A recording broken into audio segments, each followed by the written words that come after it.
The year was 1847, and in the dusty trading post of Bitter Creek, Arizona Territory, something unspeakable was about to happen. A young woman, barely 19, stood trembling behind wooden crates while men haggled over her like cattle. Her name was Sarah Mae Coleman, and she carried within her womb a secret that would change the course of two worlds forever. Before we jump back in, tell us where you're tuning in from, and if this story touches you, make sure you're subscribed because tomorrow I've saved something extra special for you. The morning sun cast long shadows across the adobe walls of Bitter Creek Trading Post when Sarah Mae Coleman first felt the sharp pains in her lower back. She pressed her hand against the rough wooden counter, steadying herself as another wave of discomfort washed over her swollen belly. At 7 months pregnant, every movement had become a calculated effort, every breath a reminder of her precarious situation. Sarah Mae had arrived at Bitter Creek 3 weeks earlier, riding in the back of a covered wagon with 12 other women. They called it a bride train, but Sarah Mae knew better. She had seen the desperate hunger in the eyes of the men who ran the operation, had heard the whispered conversations about prices and profits. These women weren't brides, they were merchandise.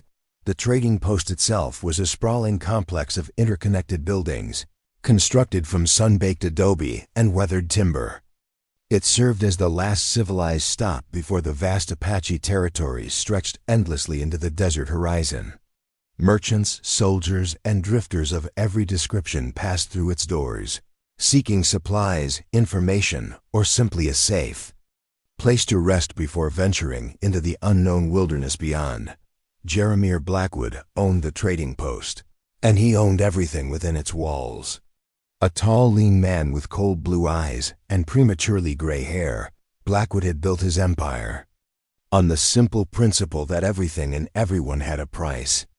He wore fine clothes shipped from back east, black wool suits that seemed to absorb the desert heat, and his boots were always polished to a mirror shine despite the endless dust that coated everything else in Bitter Creek. Sarah Mae had caught Blackwood's attention from the moment she stepped down from the wagon. Not because of her beauty, though her auburn hair and green eyes certainly drew looks from the men who frequented the post. No, Blackwood was interested in her condition. Pregnant women were rare commodities in this part of the territory, and he had already begun calculating her worth. Girl's got maybe 2 months left in her, he had told his foreman, Marcus Webb, that first evening. Find out what her story is. A woman in her condition doesn't end up on a bride train by accident. Webb was a different breed than his employer Shorter. Stockier, with hands scarred from years of manual labor and a face that looked like it had been carved from granite. Where Blackwood was calculating and cold, Webb was blunt and brutal.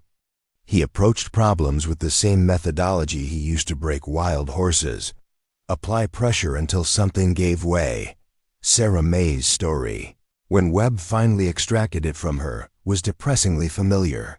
She had grown up on a small farm outside of Springfield, Missouri, the daughter of German immigrants who had died in a cholera outbreak the previous winter.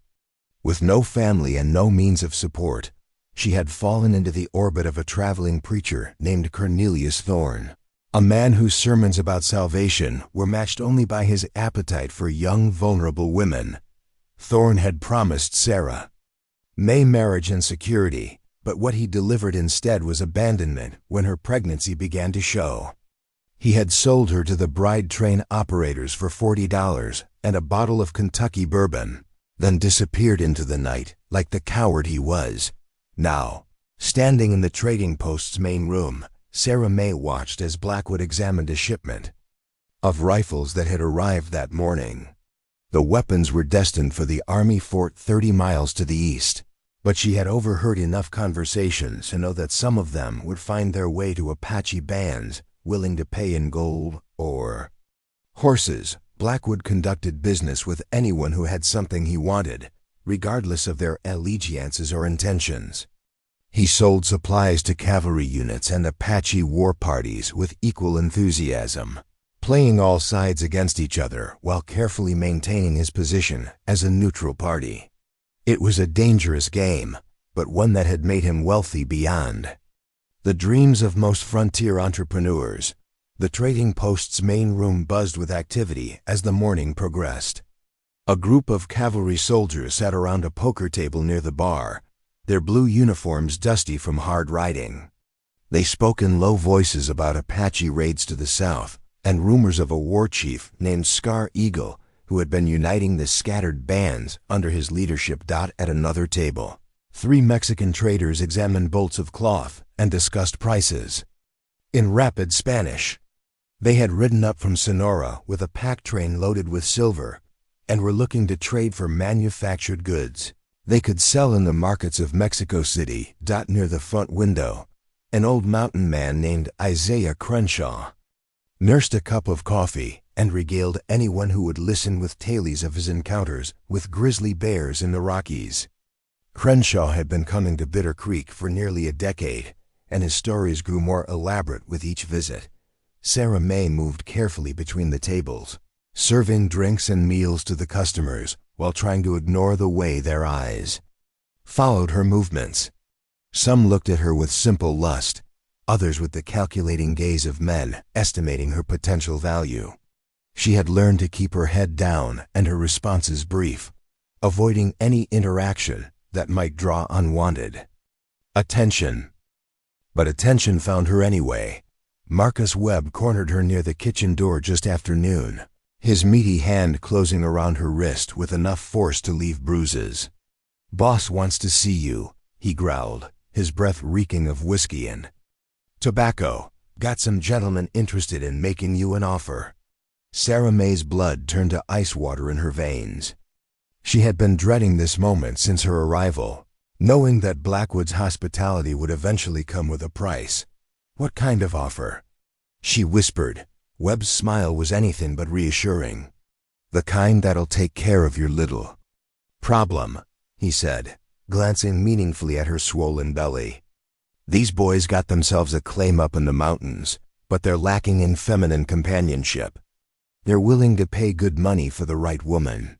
The gentlemen turned out to be 3 of the most disreputable men Sarah May had ever encountered.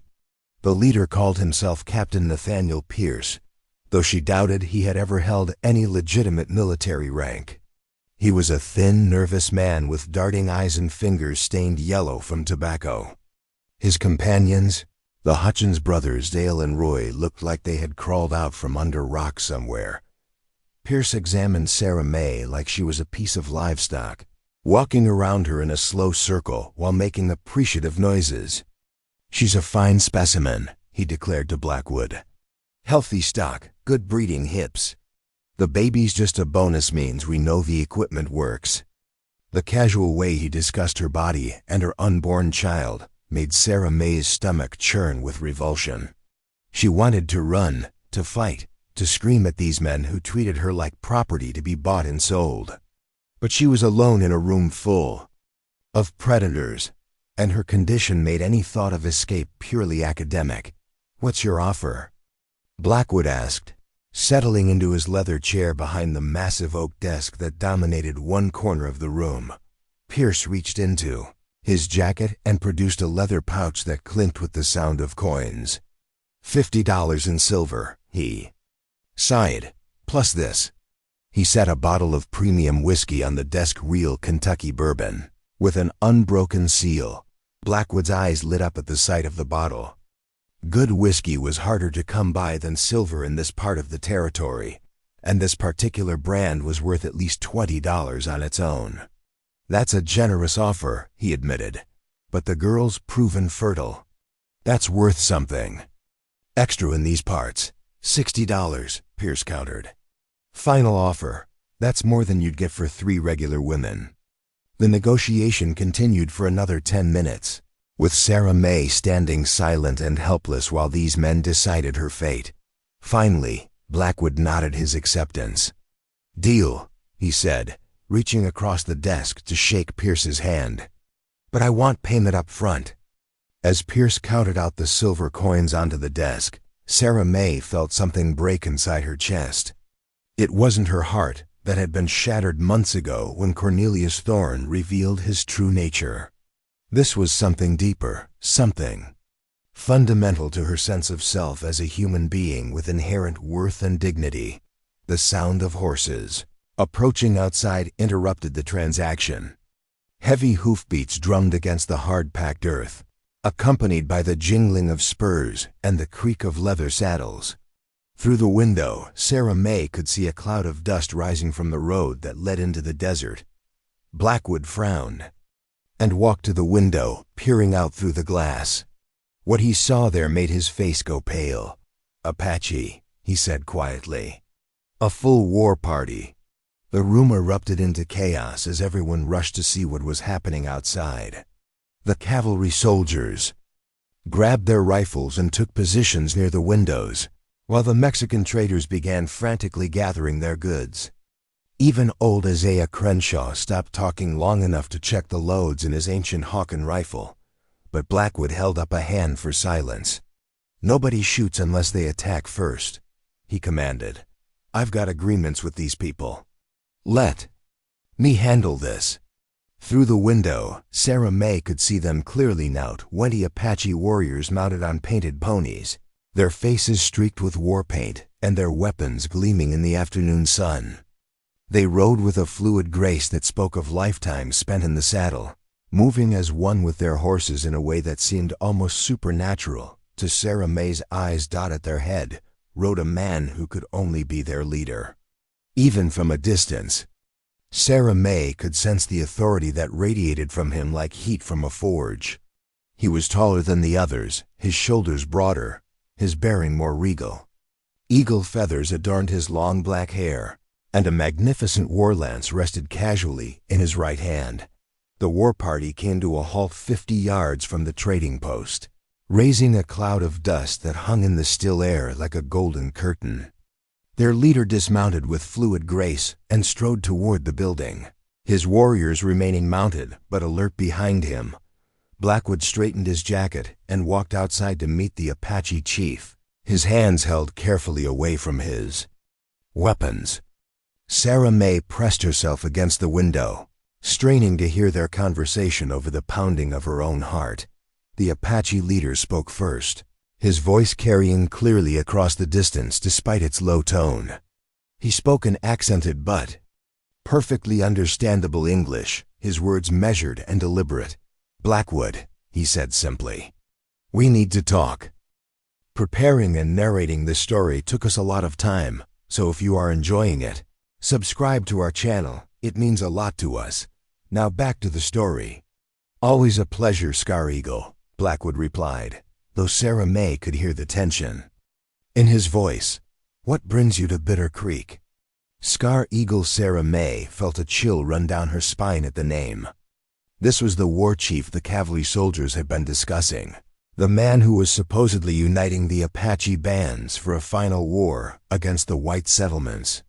Standing before her was one of the most dangerous men in the entire territory. But as she watched him speak with Blackwood, Sarah May found herself studying his face rather than focusing on his fearsome reputation.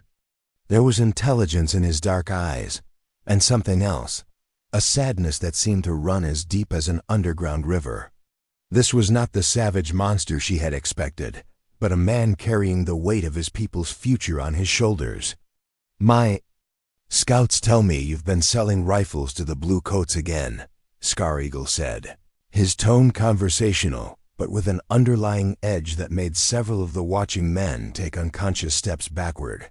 Blackwood spread his hands in a gesture of innocence. "I sell supplies to anyone with hard currency," he said. "You know that's always been my policy. I've never played favorites."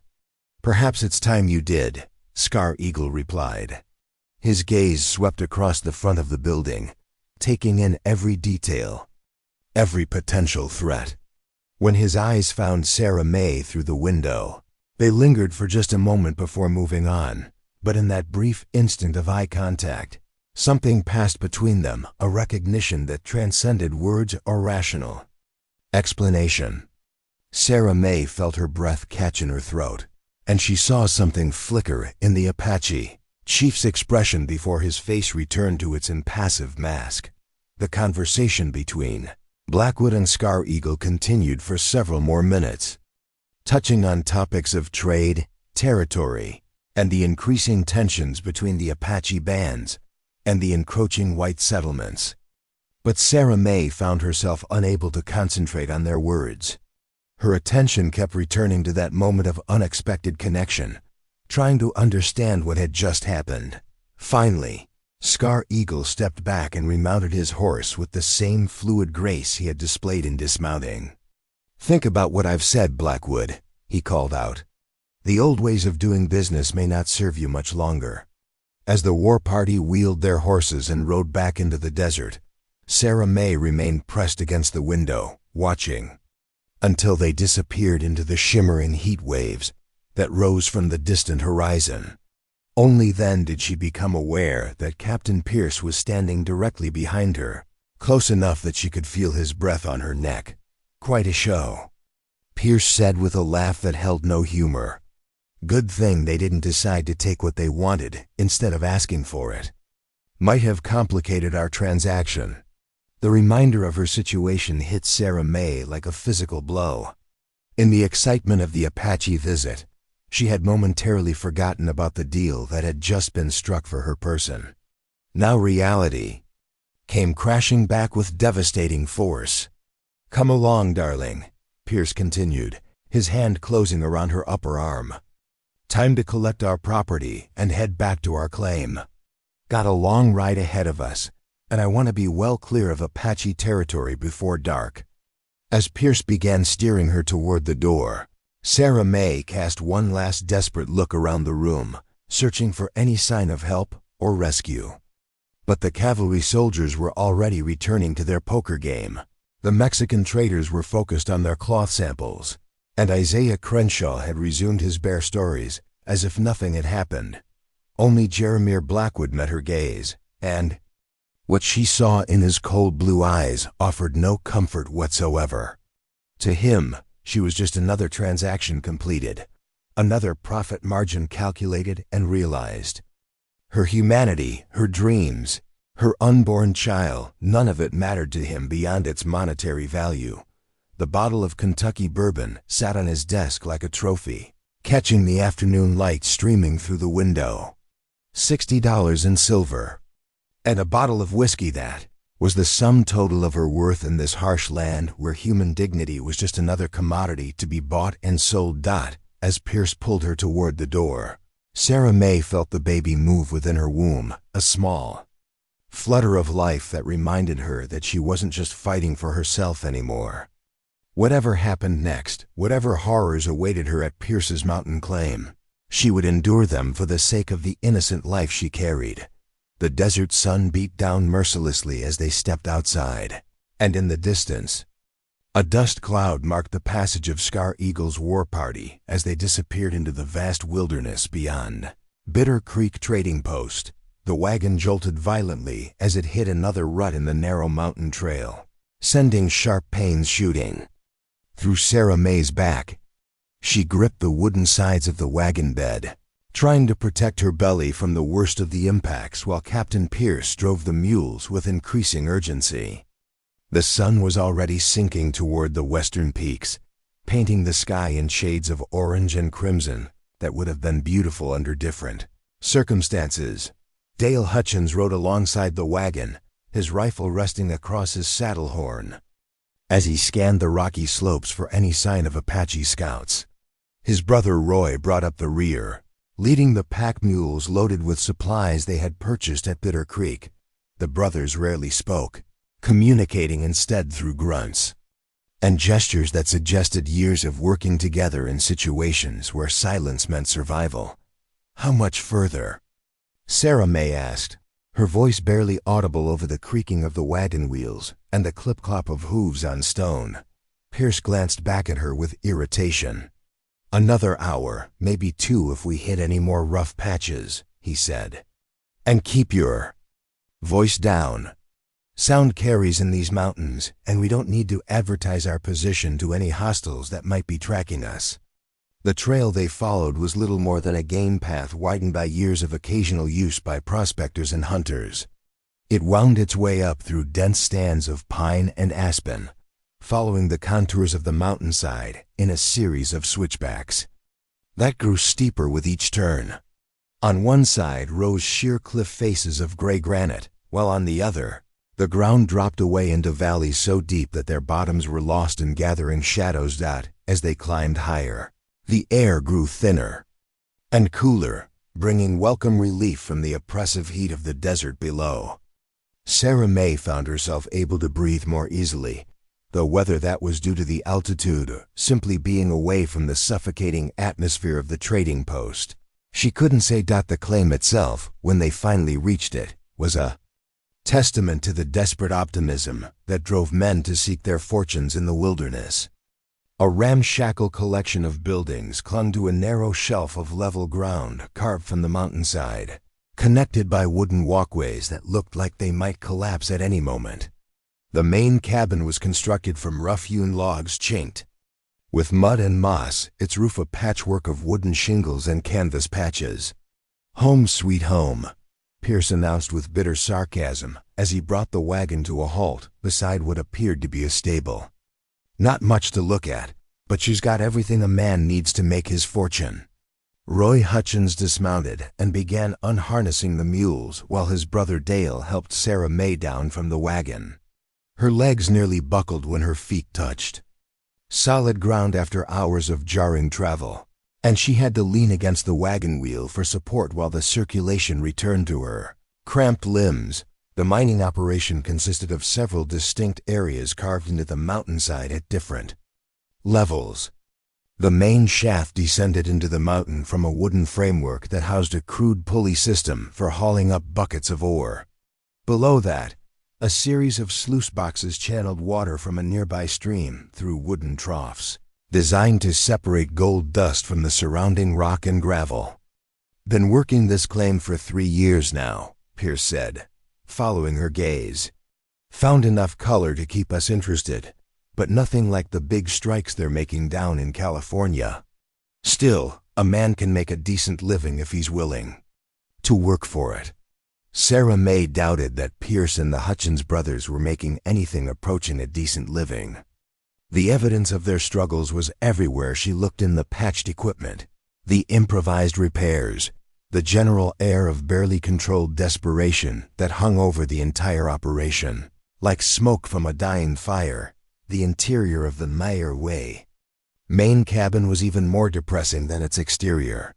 A single room served as kitchen, dining area, and sleeping quarters, with 3 crude bunks built against one wall and a stone fireplace occupying most of another. The furniture consisted of rough wooden crates and a single table made from a slab of pine supported by tree stumps. Dale Hutchins lit an oil lamp, casting flickering shadows across walls blackened by years of smoke and neglect. The smell of unwashed bodies, stale tobacco, and something Sarah May preferred not to identify hung heavy in the still air. "You can take the bunk by the window," Pierce said, gesturing toward the furthest bed. "Roy and Dale will be sleeping out in the equipment shed most nights anyway, so you'll have some privacy. Assuming you're interested in privacy," he added. With a leer that made Sarah May's skin crawl, she settled onto the thin mattress, really just a canvas sack stuffed with pine needles, and tried to orient herself to her new surroundings. Through the single window, she could see stars beginning to appear in the darkening sky, their light seeming impossibly bright and close in the thin mountain air.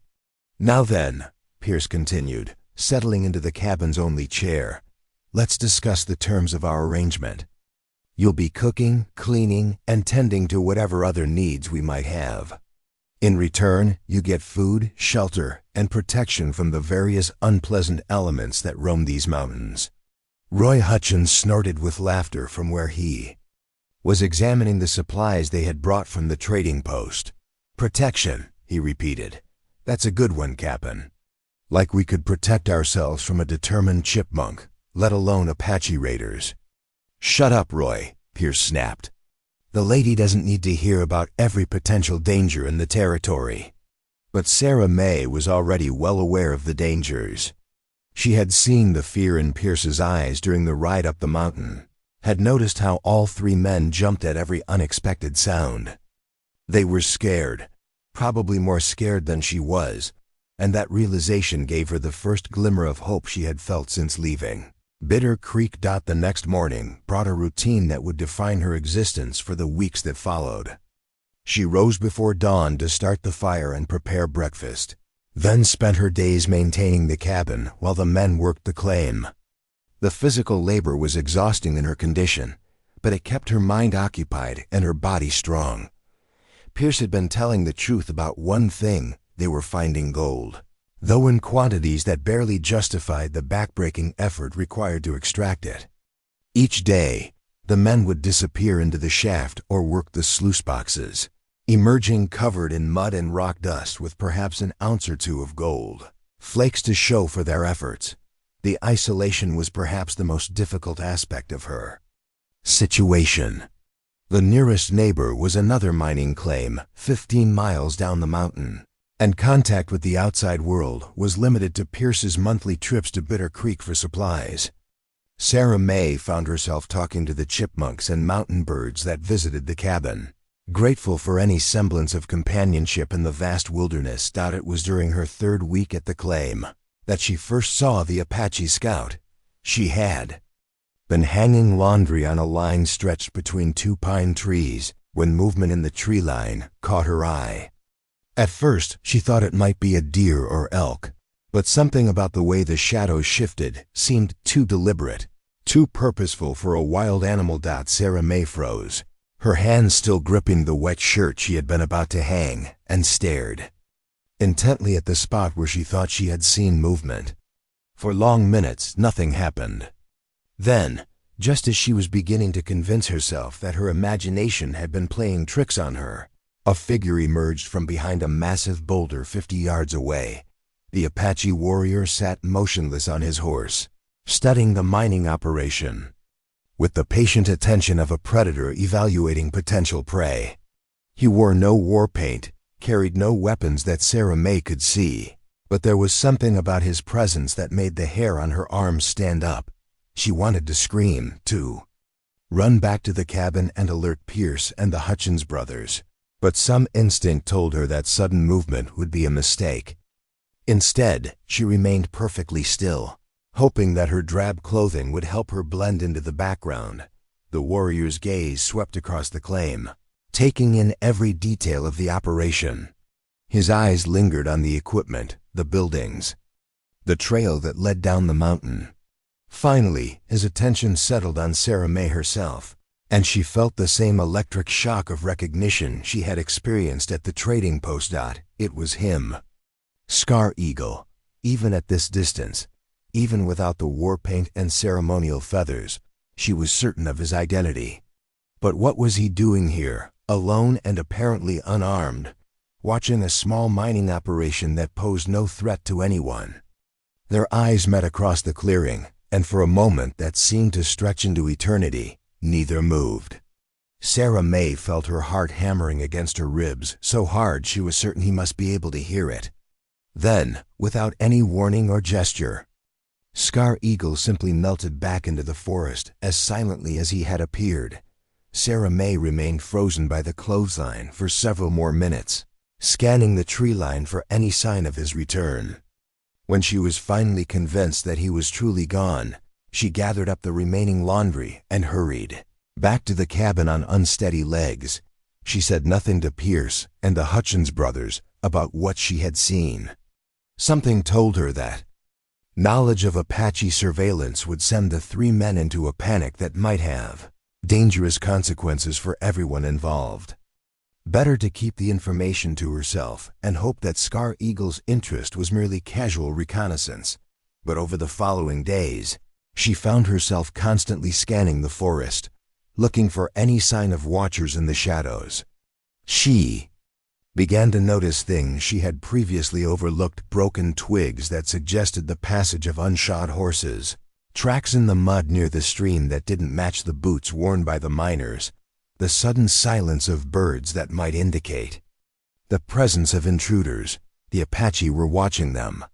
Of that, Sarah May was now certain. The question was why, and what they intended to do with the information they were gathering.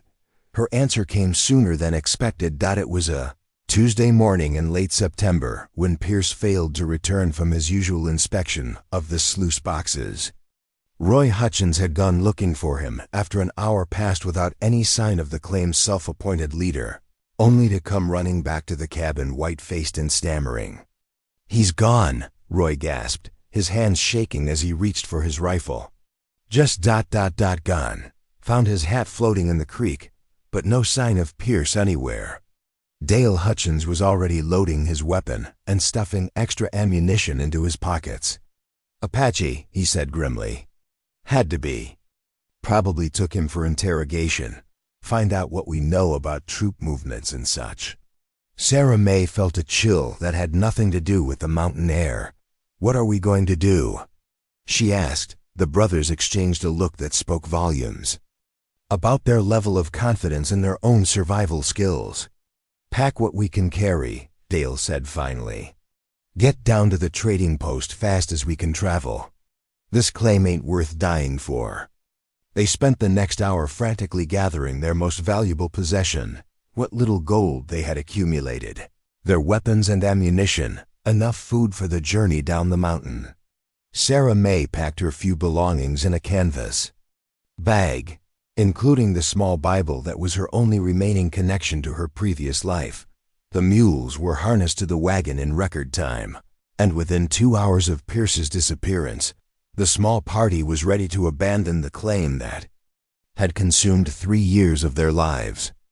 Dale took the reins while Roy rode point, his rifle across his knees and his eyes constantly scanning the trail ahead. They made it exactly 3 miles before the attack came. The first arrow took Roy Hutchins in the shoulder, spinning him from his saddle and sending his horse bolting down the trail in panic. Dale barely had time to reach for his weapon before Apache warriors seemed to materialize from the very rocks themselves, surrounding the wagon with the swift precision of a pack of wolves cutting out a sheep from the flock. Sarah May counted 8 of them, though in the chaos and terror of the moment, she might have missed others. They wore war paint, now geometric patterns in red and black, that transformed their faces into masks of supernatural menace. Their weapons ranged from traditional bows and war clubs to modern rifles that Sarah May recognized as the type sold at Bitter Creek Trading Post. Dale Hutchins managed to get one shot off before a war club connected with his skull, dropping him unconscious beside the wagon seat. The mules, terrified by the sudden violence and the smell of blood, reared and tried to bolt, but Apache hands were already at their bridles, calming the animals with surprising gentleness. In the sudden silence that followed the brief, brutal skirmish, Sarah May found herself sitting alone in the wagon bed, surrounded by warriors who could have killed her as easily as breathing. But they didn't. Instead, they simply waited, as if expecting something or someone else to arrive. She didn't have long to wonder what they were waiting for. Scar Eagle emerged from the forest on foot, moving with the same fluid grace she remembered from their previous encounters. He had discarded his scouting gear in favor of full war regalia, eagle feathers in his hair, a magnificent beaded shirt, war paint that emphasized the harsh planes of his face. But his eyes, when they met hers, held none of the savage fury she might have expected. He approached the wagon slowly, his hands empty of weapons, and spoke a few quiet words in Apache to his warriors. They immediately began the process of binding Roy and Dale Hutchins, though Sarah May noticed they took care not to worsen Roy's arrow wound. "You are unharmed?" Scar Eagle asked in English, his voice surprisingly gentle. Sarah May nodded, not trusting herself to speak. Her hands instinctively moved to protect her belly, and she saw his gaze follow the gesture with something that might have been understanding. "Good," he said simply. Then, to her complete amazement, he began unharnessing The mules from the wagon, as if this were the most natural thing in the world. What are you doing? Sarah May finally managed to ask. Scar Eagle paused in his work and looked up at her.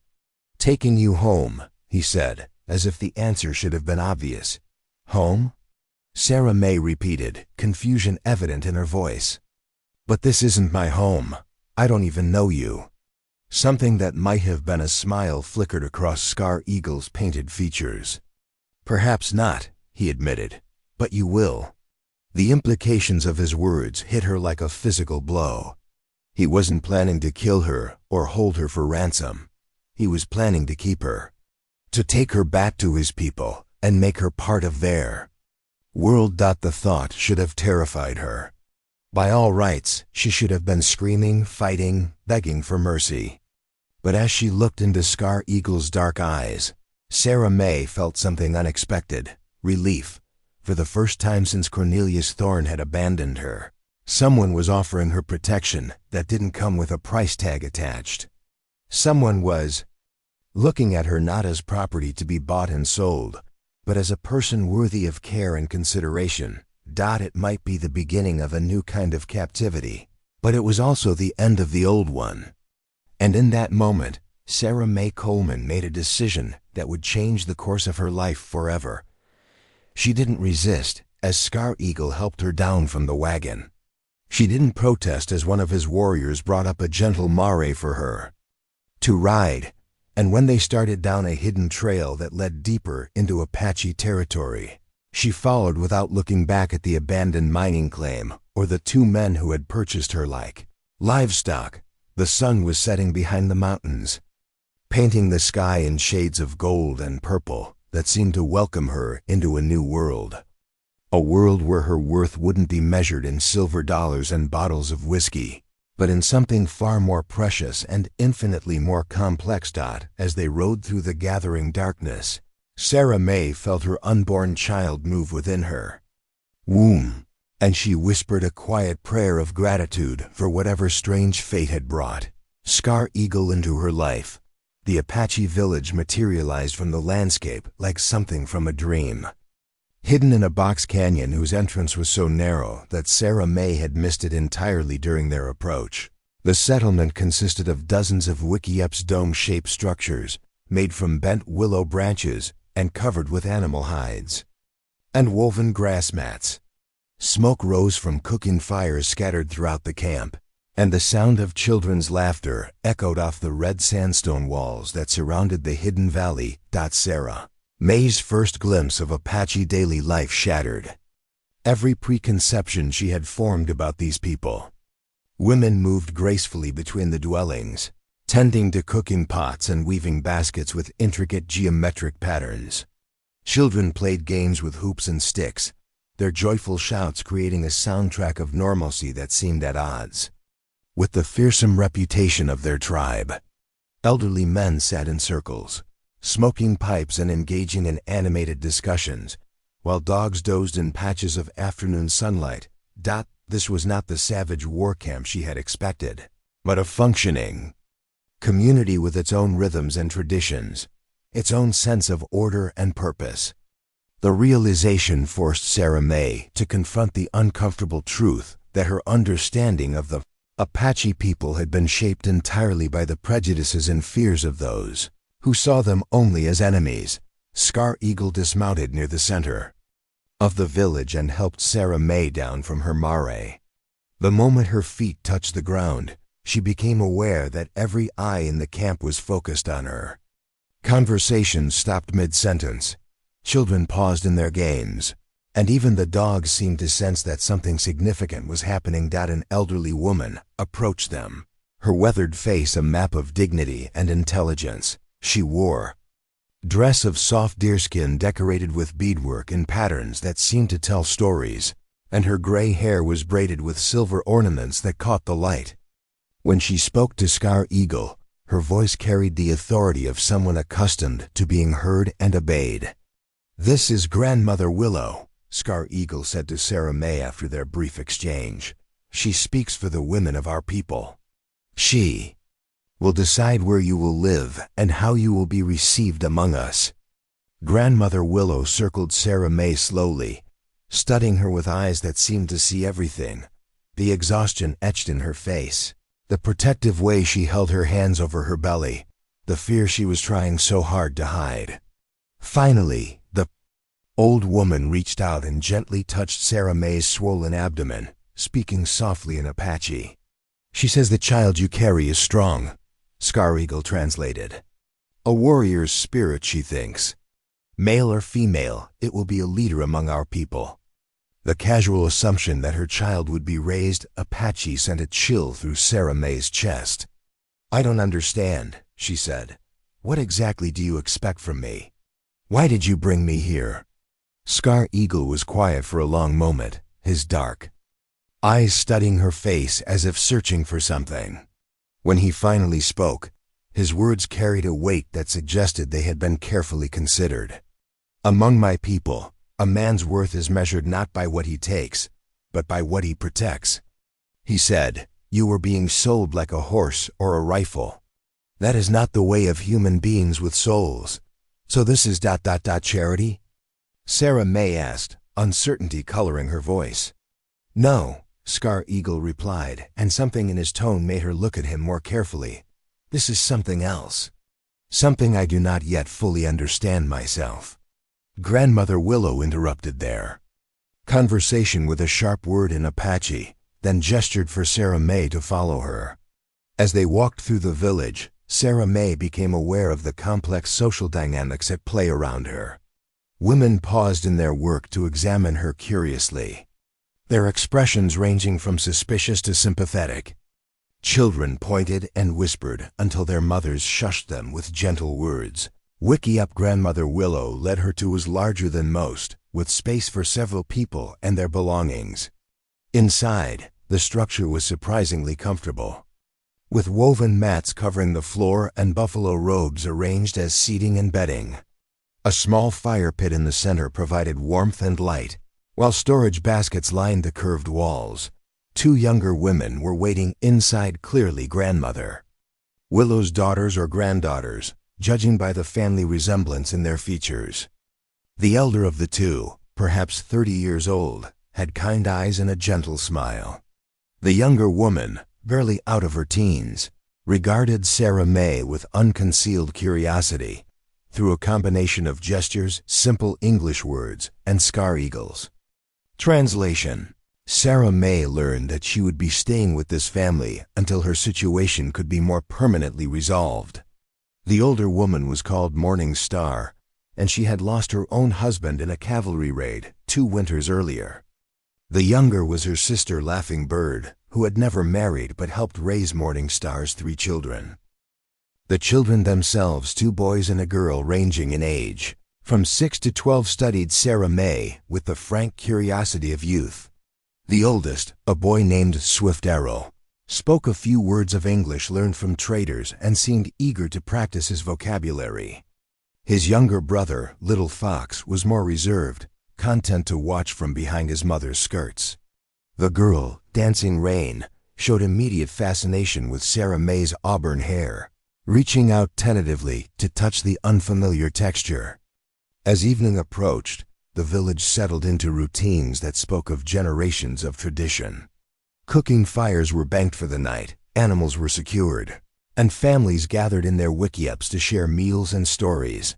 Sarah May found herself included in Morning Star's family circle, offered a bowl of venison stew that was surprisingly flavorful and filling.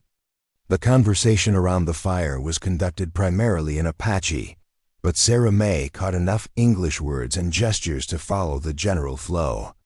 They were discussing her arrival, obviously, but also broader topics related to the tribe's current situation. She heard references to soldiers, to other Apache bands, to concerns about the coming winter and the availability of game. Scar Eagle appeared at the entrance to the wiki-up just as the family was preparing for sleep. He spoke quietly with Morning Star, who nodded and gestured towards Sarah May. Then he approached her directly, settling cross-legged on a mat beside the fire. "You are comfortable?" he asked. "Morning Star's family will treat you well. They know what it means to lose everything and start again."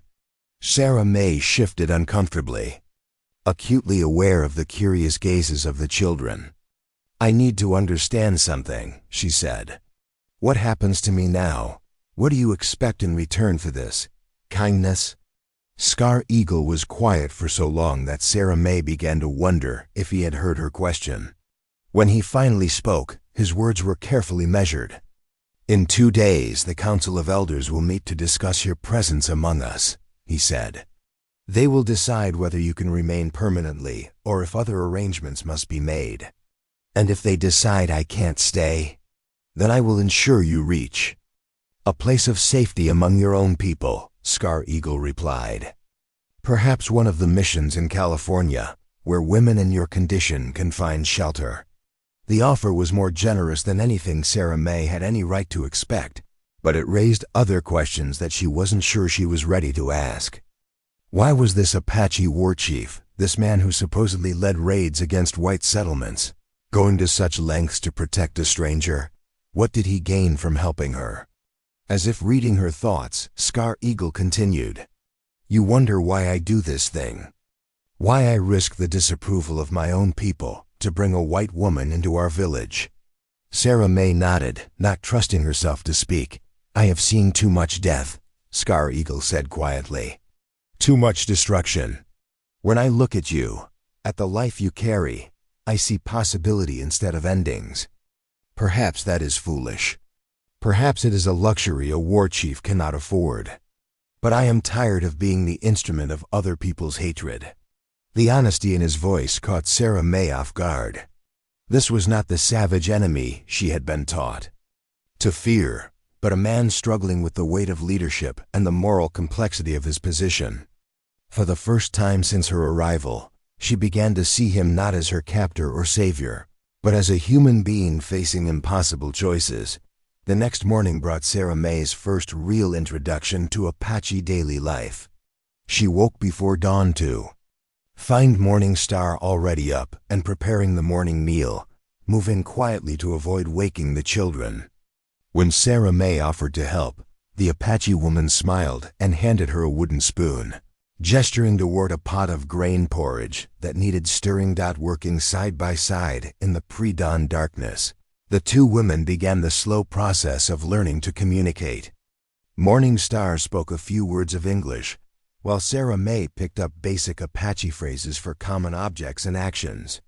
They discovered a shared language of gestures and expressions that transcended cultural barriers. As the sun rose and the village came to life around them, Sarah May found herself drawn into the rhythm of Apache domestic life. She helped Morning Star gather water from the stream that ran through the canyon, assisted Laughing Bird in repairing a torn basket, and watched Dancing Rain demonstrate the proper technique for grinding corn into flour. The work was different from anything Sarah May had experienced at the mining claim or the trading post. There was a sense of community purpose here, of tasks shared among many hands rather than burdens imposed by those with power over others. When her back began to ache from the unaccustomed labor, Morning Star immediately insisted she rest, bringing her a cushion and a cup of herbal tea that eased the discomfort. The afternoon brought visitors, other women from the village, who came to satisfy their curiosity about the white woman who had arrived with their war chief. Sarah May found herself the center of attention as they examined her clothes, her hair, even her pregnant belly with frank interest.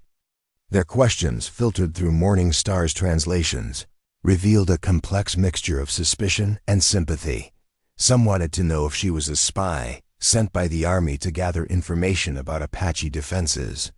Others asked about her family, her background, the circumstances that had brought her to such desperate straits. A few of the older women seemed most interested in her pregnancy, offering advice through gestures and broken English about herbs that would ease her labor and ensure a healthy delivery. Through it all, Sarah May sensed an underlying tension in the village that had nothing to do with her presence. Conversations stopped when she approached, and she caught fragments of urgent discussions about scouts and soldiers and the movement of cavalry units through the territory. The men spent long hours in council meetings, their faces grave and their voices low. It was Swift Arrow who finally provided some clarity about the situation. The boy's English, while limited, was sufficient for him to explain that blue-coat soldiers were gathering at the big fort to the east.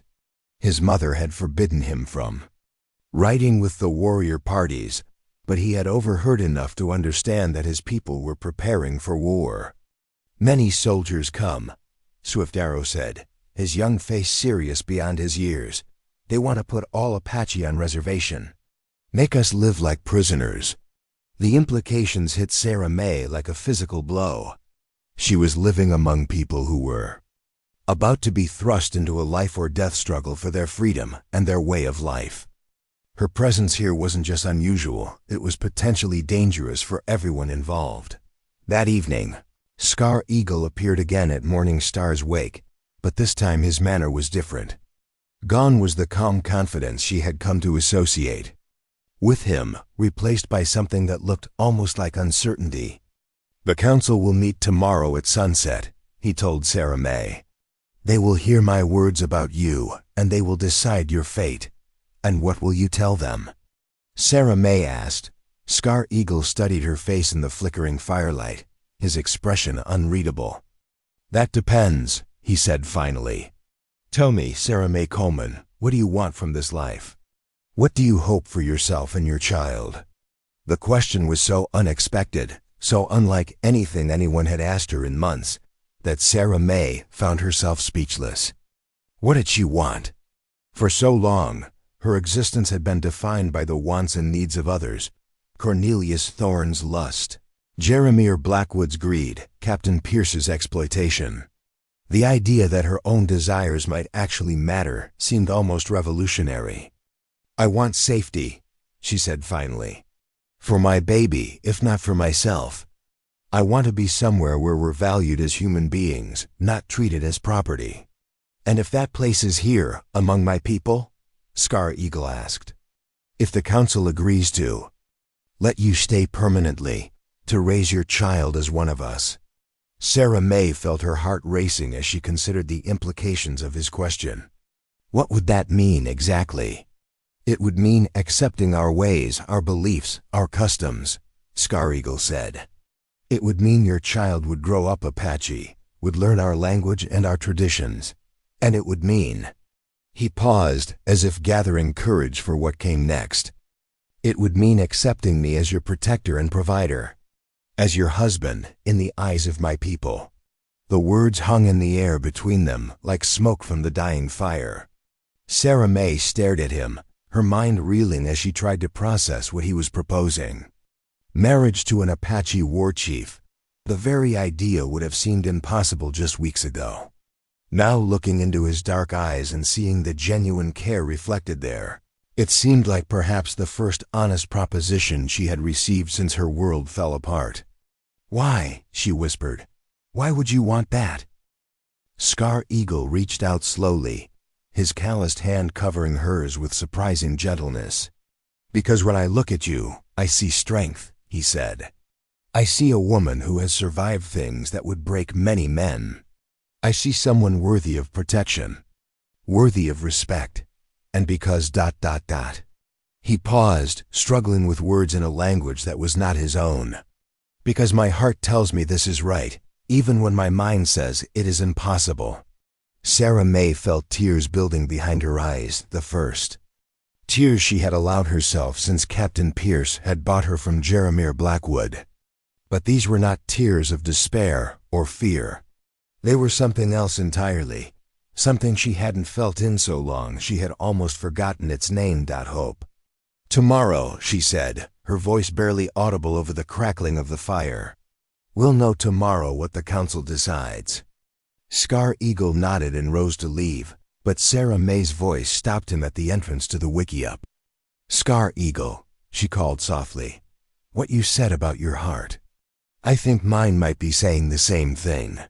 The smile that crossed his features transformed his entire face, replacing the harsh lines of the war chief with something infinitely more human and vulnerable.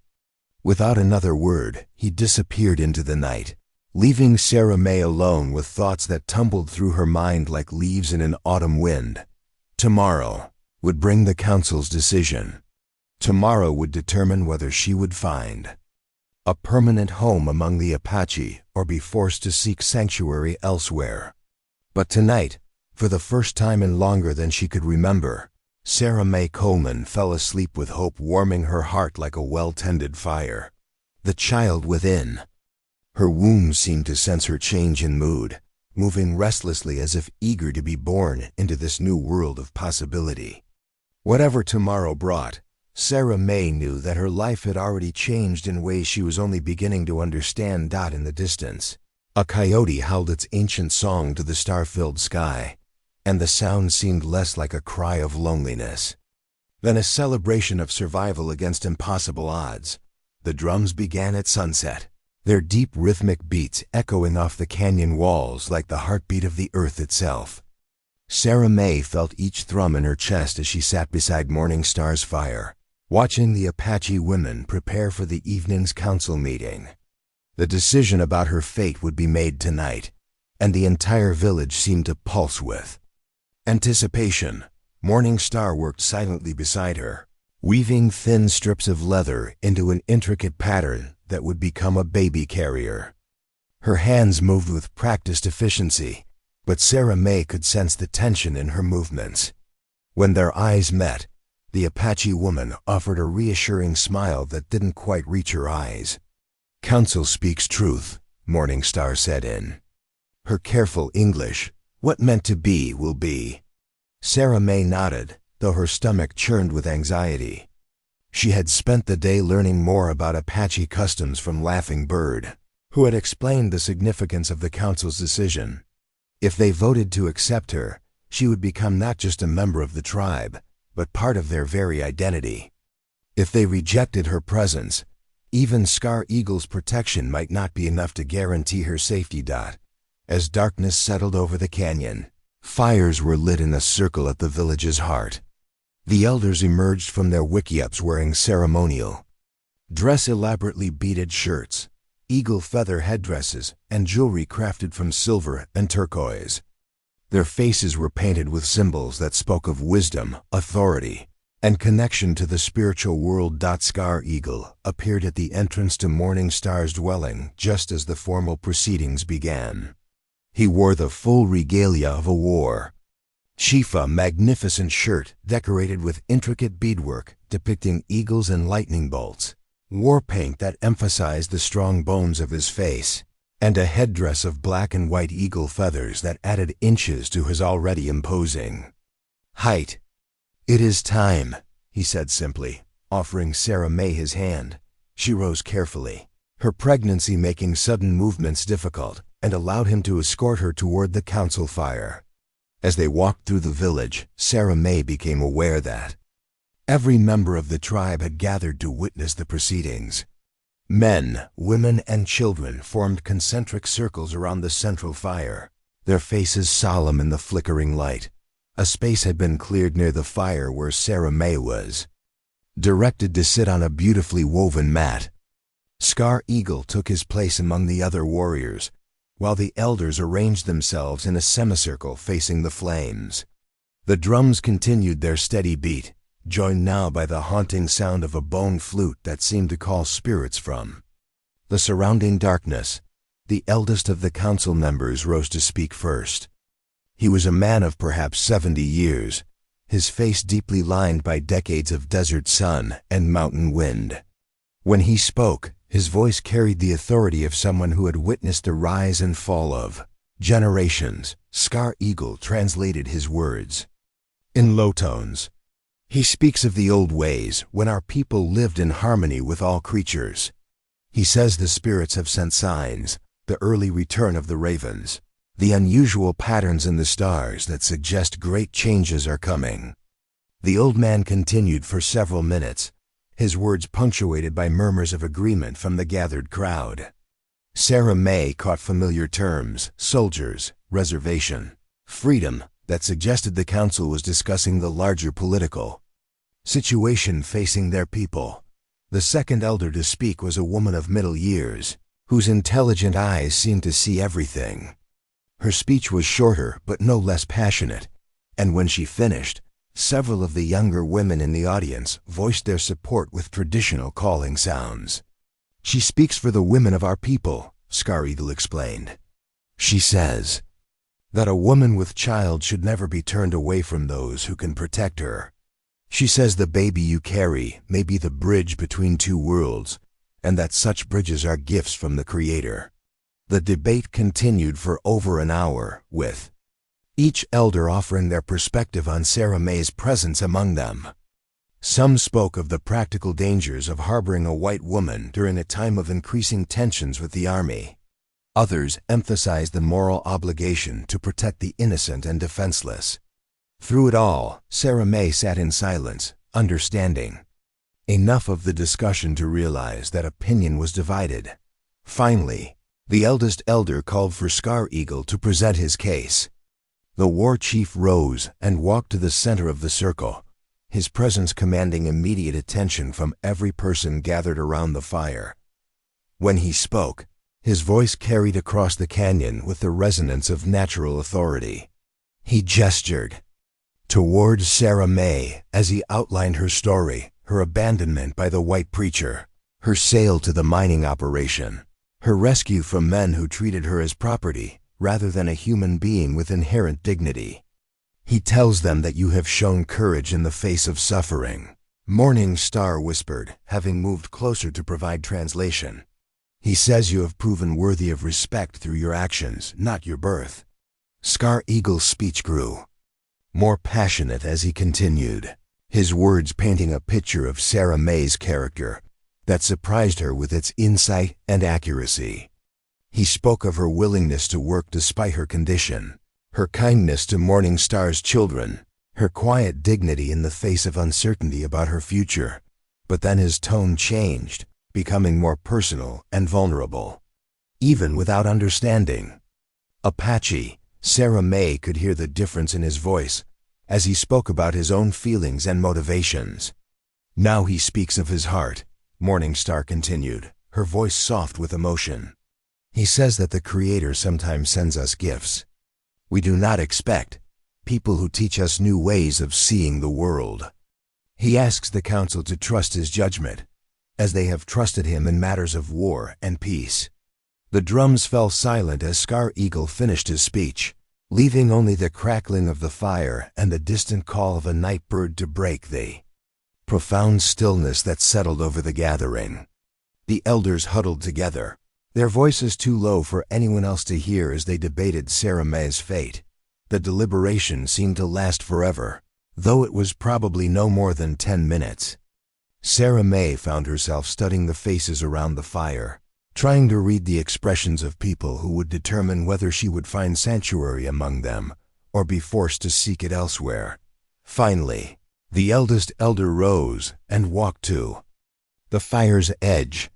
He threw a handful of dried herbs onto the flames, sending up a column of sweet-smelling smoke that was said to carry prayers to the spirit world.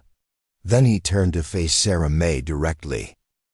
When he spoke, his words were formal and ceremonial, delivered with the weight of tradition behind them. Sarah May felt her heart pounding as she waited for Scar Eagle's translation. "The council has decided," Scar Eagle said, his own voice tight with emotion. "They say that you may remain among us if you choose to do so. They say that your child will be raised as one of our own, with all the rights and responsibilities that brings." Relief flooded through Sarah May's body like warm water, but the elder was not finished speaking. His next words carried additional conditions that would define the terms of her acceptance. "There is more," Scar Eagle continued.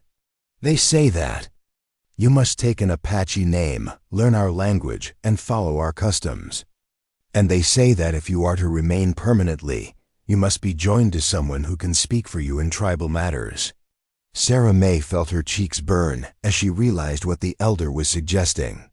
The council had not simply accepted her presence, they had essentially endorsed Scar Eagle's unspoken proposal of marriage. The old man spoke again, this time directing his words towards Scar Eagle himself. The war chief listened intently, nodding occasionally as he received what appeared to be formal instructions from the tribal leadership. He says that if we are to be joined, it must be done properly, with all the ceremonies and commitments that such a union requires, Scar Eagle explained. He says that our marriage would create obligations not just between us, but between your people and ours. The weight of that statement settled over Sarah May like a heavy blanket. This was not simply a personal decision. It was a political one with implications that reached far beyond her individual circumstances. By marrying Scar Eagle, she would become a symbol of cooperation between Apache and white societies, a living bridge between two worlds that were increasingly at war with each other. "I need time to think," Sarah May said, her voice barely audible over the resumed drumming. The eldest elder nodded as if he had expected this response. Through Scar Eagle, he conveyed that she would have until the next full moon, roughly 2 weeks, to make her final decision. If she chose to stay and marry Scar Eagle, the ceremony would be performed according to Apache tradition. If she chose to leave, the tribe would provide her with safe passage to the nearest mission or settlement. As the formal council meeting dissolved into smaller conversations and social gatherings, Sarah May found herself surrounded by Apache women, eager to welcome her into their community. They touched her belly gently, offered traditional blessings for her unborn child, and spoke in animated voices about preparations for a potential wedding ceremony. But beneath their excitement, Sarah May sensed an undercurrent of concern that had nothing to do with her personal situation. References to soldiers and cavalry peppered their conversations, and she noticed that many of the men had disappeared entirely, presumably to discuss military matters that were considered too sensitive for mixed company. Scar Eagle appeared at her side as the evening wound down, his ceremonial regalia making him seem more imposing than ever in the firelight. "Walk with me," he said quietly, offering her his arm for support. They made their way slowly to the edge of the village, where a natural outcropping of rock provided a view of the star-filled sky above the canyon. Here, away from the crowds and conversations, they could speak privately about the decision that lay ahead. "You have doubts," Scar Eagle observed, settling beside her on a smooth boulder. "I have questions," Sarah May corrected, "about what this marriage would really mean for both of us." Scar Eagle was quiet for a long moment, considering his words carefully. "Among my people, marriage is not just about feelings between a man and woman," he said finally. "It is about creating families, building alliances, ensuring the survival of the tribe. If you become my wife, you become part of something larger than yourself. And if war comes?" Sarah May asked. "If the army decides to force your people onto a reservation, then we will fight," Scar Eagle replied simply. "And you will face the same dangers as any other Apache woman." The honesty of his answer was both frightening and reassuring. He was not trying to minimize the risks or paint an unrealistic picture of their future together. Whatever challenges lay ahead, they would face them as equals, partners in both joy and hardship. "There's something else," Sarah May said, placing her hand over her swollen belly. "This baby... it's not yours. If we marry, you would be raising another man's child." Scar Eagle followed her gaze to her protective gesture, his expression thoughtful. "Among Apache, a child belongs to the family that raises it, not the man who fathers it," he said. "If I become this baby's father in all the ways that matter, then it will be my child in truth." The simple acceptance in his voice brought tears to Sarah May's eyes. After months of being treated as damaged goods because of her pregnancy, here was a man offering to embrace both her and her child without reservation or condition. "I've never had anyone fight for me before," she whispered. "I don't know how to be worthy of that kind of protection." Scar Eagle reached out and gently took her hand in his calloused fingers intertwining with hers. "You don't deserve protection," he said. "You simply are worthy, because you are human, because you have value. The men who treated you otherwise were wrong." In the distance, A coyote called to its mate, the sound carrying across the desert like a promise of companionship in the vast wilderness. Sarah May felt her unborn child stir within her womb, as if responding to the wild song with recognition and approval. "If I say yes," she said slowly, "if I agree to marry you and stay here, what happens to the woman I used to be?" Sarah May Coleman, the farmer's daughter from Missouri? She becomes Sarah May, wife of Scar Eagle, mother of Apache children. He replied, "The past shapes us, but it does not define us. You can carry the best parts of your old life into your new one." The wisdom in his words resonated through Sarah May's entire being. She had been so focused on what she was losing her connection to white society, her familiar customs, the life she had planned before everything fell apart, that she hadn't considered what she might be gaining. 2 weeks, she said, more to herself than to him. 2 weeks, Scar Eagle confirmed. "But know this, whatever you decide, you will always have my protection. Marriage or no marriage, you and your child will be safe among my people." As they made their way back toward the village, Sarah May felt the weight of possibility settling around her like a warm cloak. For the first time in her life, she was truly free to choose her own path, to decide her own fate without interference from those who sought to control or exploit her. The decision would not be easy, but at least it would be hers to make. Behind them, the council fire burned low, its embers glowing like fallen stars against the desert sand. Somewhere in those glowing coals lay the future, uncertain, challenging, but filled with the promise of dignity, respect, and perhaps even love. Tomorrow would bring new conversations, new considerations, and new insights into the life that awaited her among the Apache. But tonight, as Sarah May settled into her place beside Morning Star's fire, she allowed herself to imagine what it might feel like to truly belong somewhere, to be valued not for what she could provide others, but simply for who she was. Baby moved restlessly in her womb, and she placed both hands over her belly, whispering a quiet promise that whatever path she chose, it would be one that honored the life growing inside her and the people who had offered them both sanctuary in their darkest hour. The messenger arrived at dawn, his horse lathered with sweat and his face grim with urgent news. Sarah May watched from Morning Star's wickiup as the young Apache warrior dismounted near Scar Eagle's dwelling, his arrival causing an immediate stir throughout the village. Within minutes, the war chief emerged, and the two men engaged in a rapid, intense conversation that sent visible tension rippling through the watching crowd. It had been 5 days since the council's decision, and Sarah May had spent each one learning more about Apache customs and traditions, while wrestling with the momentous choice before her. Morning Star had become her patient teacher, introducing her to the intricate arts of basket weaving, hide preparation, and the cultivation of native plants used for food and medicine. The work kept her hands busy while her mind churned through the implications of permanently joining this community. But now, watching Scar Eagle's expression grow increasingly troubled as he listened to the messenger's report, Sarah May sensed that external events might soon overtake her. Personal deliberations. The war chief dismissed the messenger with urgent instructions, then strode directly toward the council lodge. As he passed Morning Star's dwelling, his eyes briefly met Sarah May's through the entrance, and what she saw there made her blood run cold. This was not the calm, thoughtful man who had courted her with gentle patience over the past week.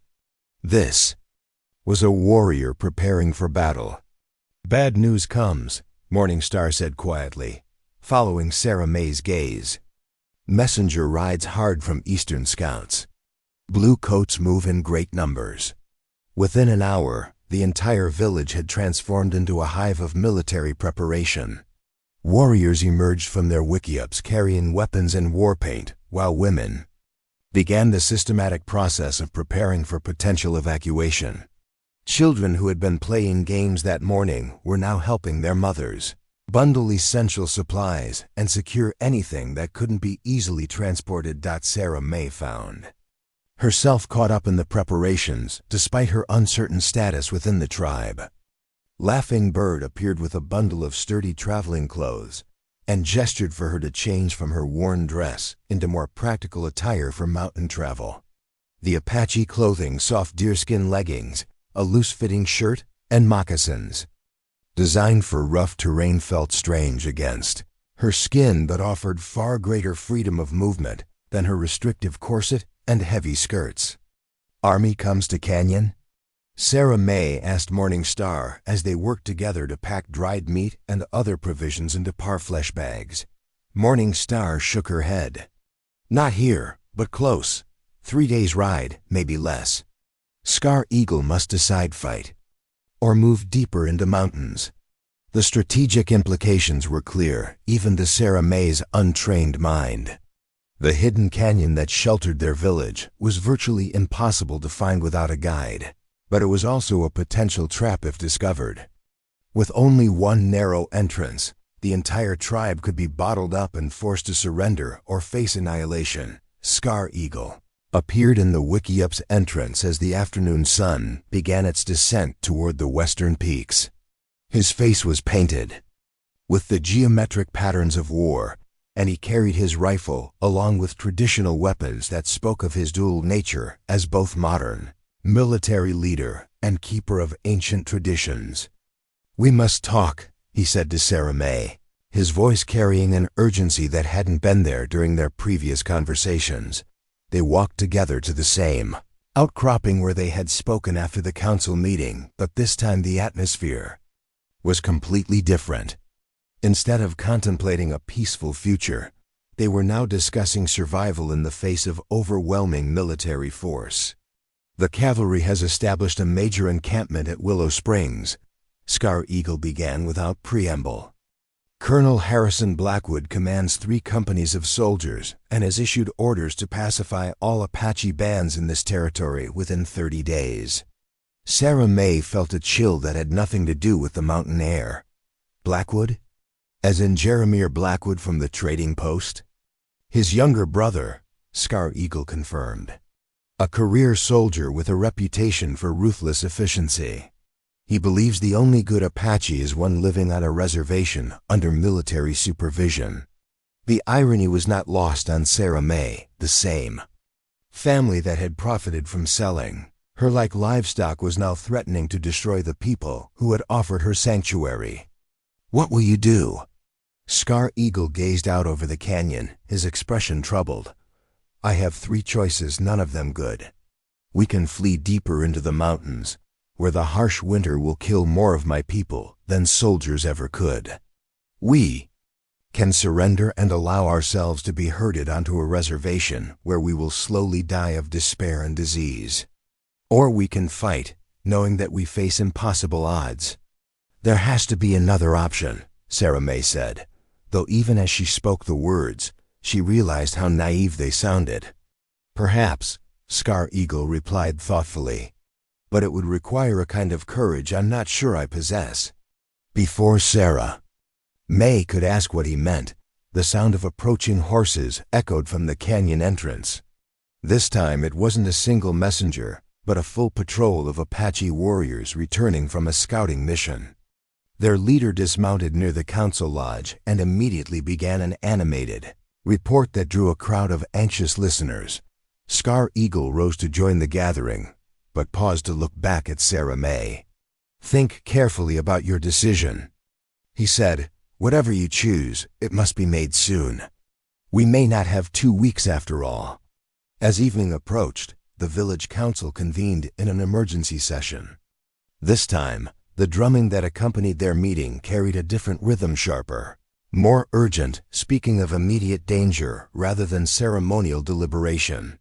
Sarah May could hear raised voices from the council lodge as the tribal elders debated their limited options. Morning Star returned from the meeting with news that confirmed Sarah May's worst fears. "Scouts report that soldier camps grows larger each day," she said.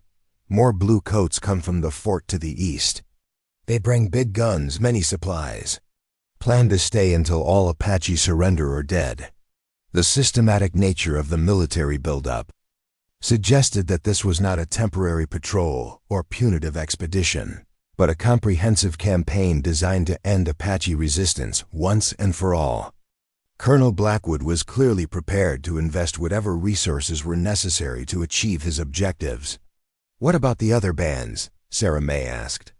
"Surely Scar Eagle's people aren't alone in this fight." Morning Star's expression grew. "Even grimmer, some bands have already surrendered. Others flee south toward Mexico. Few choose to fight. Scar Eagle's warriors are brave, but not enough to stand against so many soldiers." That night, as the village settled into an uneasy sleep punctuated by the constant presence of armed sentries, Sarah May found herself unable to rest. The baby within her womb seemed to sense her agitation, moving restlessly and preventing her from finding a comfortable position. Finally, she gave up the attempt to sleep and quietly made her way outside. The night sky was brilliant with stars, their cold light illuminating the canyon walls and creating deep shadows between the wickiups. A gentle breeze carried the scent of pine and sage, along with the distant sound of horses moving restlessly in their makeshift corral. Despite the beauty of the setting, Sarah May could feel the tension that gripped the entire community like a gathering storm. She was so absorbed in her thoughts that she didn't notice Scar Eagle's approach until he spoke softly from behind her. "You cannot sleep either," he observed, settling beside her on a flat stone that served as an informal bench. "Too much to think about," Sarah May replied. "And this little one seems determined to practice dancing at the most inconvenient times." She placed her hands over her belly, feeling the baby's movements slow as if soothed by the contact. Scar Eagle reached out tentatively, then paused. "May I?" Sarah May nodded and guided his hand to where the baby was most active. His eyes widened with wonder as he felt the strong kicks and turns of the unborn child. "Definitely a warrior," he said with a smile that temporarily banished the grim lines from his face. "Male or female, this one will not be easily contained." They sat in comfortable silence for several minutes, both lost in the simple miracle of new life growing despite the dangers that surrounded them. Finally, Scar Eagle spoke again, his voice carrying a weight of decision that hadn't been there before. "I have made my choice about how to respond to the soldiers," he said. "But it is not a choice I can make alone. It will affect everyone in our tribe, including you and your child." Sarah May turned to study his profile in the starlight. "What do you mean?" "I mean to propose something that has never been attempted before," Scar Eagle said. "A direct negotiation with Colonel Blackwood, conducted under a flag of truce. An attempt to find a peaceful solution that honors both Apache rights and American interests." The audacity of the idea took Sarah May's breath away. "Would you trust your life to a man whose brother sold me for a bottle of whiskey?" "I would trust my life to the possibility that not all white men are like Jeremiah Blackwood," Scar Eagle replied. "And I would trust it with the hope that a professional soldier might be more honorable than a frontier opportunist." Sarah May could see the logic in his reasoning, but she also understood the enormous risks involved. If Colonel Blackwood proved treacherous, Scar Eagle could be walking into a trap that would leave his people leaderless at their moment of greatest peril. "There's something else," Scar Eagle continued. "Something that makes this negotiation possible, but also dangerous in ways I'm still trying to understand." "What do you mean?" Scar Eagle turned to face her directly, his dark eyes reflecting the starlight like pools of deep water. "You, Sarah May, your presence here, your willingness to consider marriage to an Apache chief, it changes everything. You could be proof that peace between our peoples is possible." The implications hit Sarah May like a physical blow. "You want me to be part of these negotiations?" "I want you to be my wife," Scar Eagle said simply. "But yes, I also want you to stand beside me when I meet with Colonel Blackwood." I want him to see that Apache people are capable of love, of family, of all the emotions that make us human, rather than the savages he believes us to be. Sarah May felt her heart racing as she considered what he was proposing. It wasn't just marriage he was asking for. It was a public declaration of her choice to join his people, a symbolic bridge between two cultures that were increasingly at war with each other. "And if the negotiations fail?" she asked. "If Colonel Blackwood refuses to listen or demands unconditional surrender?" "Then we fight," Scar Eagle said quietly. "And we probably die, but at least we will have tried to find another way." The honesty in his voice was both heartbreaking and inspiring. Here was a man who had spent years leading his people in a desperate struggle for survival, yet he was still willing to risk everything on the possibility of peace. "When would this meeting take place?" Sarah May asked. 3 days from now, at the neutral ground near Copper Creek," Scar Eagle replied. "I've already sent messengers to Colonel Blackwood requesting the parley. If he agrees, it will be our one chance to avoid a war that will destroy both our peoples." Sarah May placed her hand over her belly, feeling the baby move restlessly beneath her palm. In 3 days, she would need to make a decision that would determine not just her own fate, but potentially the future of an entire tribe. "I need to know something," she said finally. "If I agree to marry you, if I stand beside you at these negotiations, are you doing it because you love me, or because you need me as a symbol?" Scar Eagle was quiet for so long that Sarah May began to wonder if she had offended him with her directness. When he finally spoke, his words carried a vulnerability that made her chest tighten with emotion. "When I first saw you at the trading post, you were right. I saw a symbol," he admitted. "A white woman being sold like property, proof of everything wrong with the way your people treat those they consider beneath them. When I rescued you from the mining claim, I was acting on principle, not feeling." He paused, struggling to find the right words in a language that was not his native tongue. "But these past days, watching you with Morning Star's children, seeing your courage in the face of uncertainty, learning your thoughts and dreams, somewhere in that time, the symbol became a person. And the person became ... double quotes, he trailed off. Then tried again.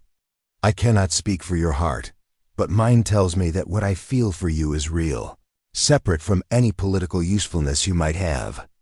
Sarah May felt tears building behind her eyes as the sincerity in his voice washed over her. "Mine tells me the same thing," she whispered. Scar Eagle reached out and gently took her hand, his calloused fingers intertwining with hers in a gesture that was becoming familiar and precious. "Then marry me," he said. "Not because the negotiations require it, not because you need protection, but because we choose to build a life together, regardless of what tomorrow brings." Sarah May looked up at the star-filled sky, thinking of all the forces that had brought her to this moment: Cornelius Thorne's betrayal, Jeremiah Blackwood's greed, Captain Pierce's exploitation, and finally Scar Eagle's unexpected rescue. Each event had stripped away another layer of her old life until she was left with nothing but her essential self, and the child growing within her. And that essential self, she realized, wanted to say yes.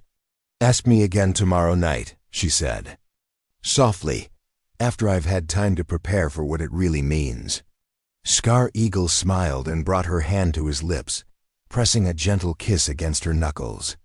"Tomorrow night," he agreed. As they made their way back toward the village, Sarah May felt the baby settle into a more peaceful rhythm within her womb, as if the unborn child approved of the decision taking shape in her mind. Tomorrow would bring new challenges and the final preparations for the most important negotiation in the tribe's history. But tonight, for the first time since her rescue, Sarah May Coleman felt ready to embrace her new identity as an Apache woman, a warrior's wife, and a bridge between two worlds that desperately needed to find a way to coexist. The stars wheeled overhead in their ancient patterns, bearing witness to promises made and futures chosen beneath the vast canopy of the desert sky. The wedding ceremony began at dawn, with the first rays of sunlight painting the canyon walls in shades of gold and crimson. Sarah May stood beside the sacred fire wearing a dress of white doeskin that morning star and the other Apache women had worked through the night to complete. Intricate beadwork and patterns of turquoise and silver adorned the garment, telling the story of a woman who had journeyed from one world to another and found her place among the people who valued her spirit. Scar Eagle faced her across the flames, magnificent in his ceremonial regalia. Eagle feathers crowned his long black hair, and his chest bore the painted symbols of his clan and achievements. But it was his eyes that held Sarah May's attention, dark, intense, and filled with a love that had grown from respect into something deeper and more enduring. The tribal shaman, an ancient man whose face was a map of wisdom earned through decades of spiritual practice, began the ceremony with prayers in Apache that seemed to call down blessings from the very mountains themselves. Smoke from sage and sweetgrass rose toward the morning sky, carrying their vows to the spirit world where ancestors waited to welcome a new member into their eternal family. "Do you take this man as your protector and partner?" the shaman asked, in English, his voice carrying clearly across the gathered crowd.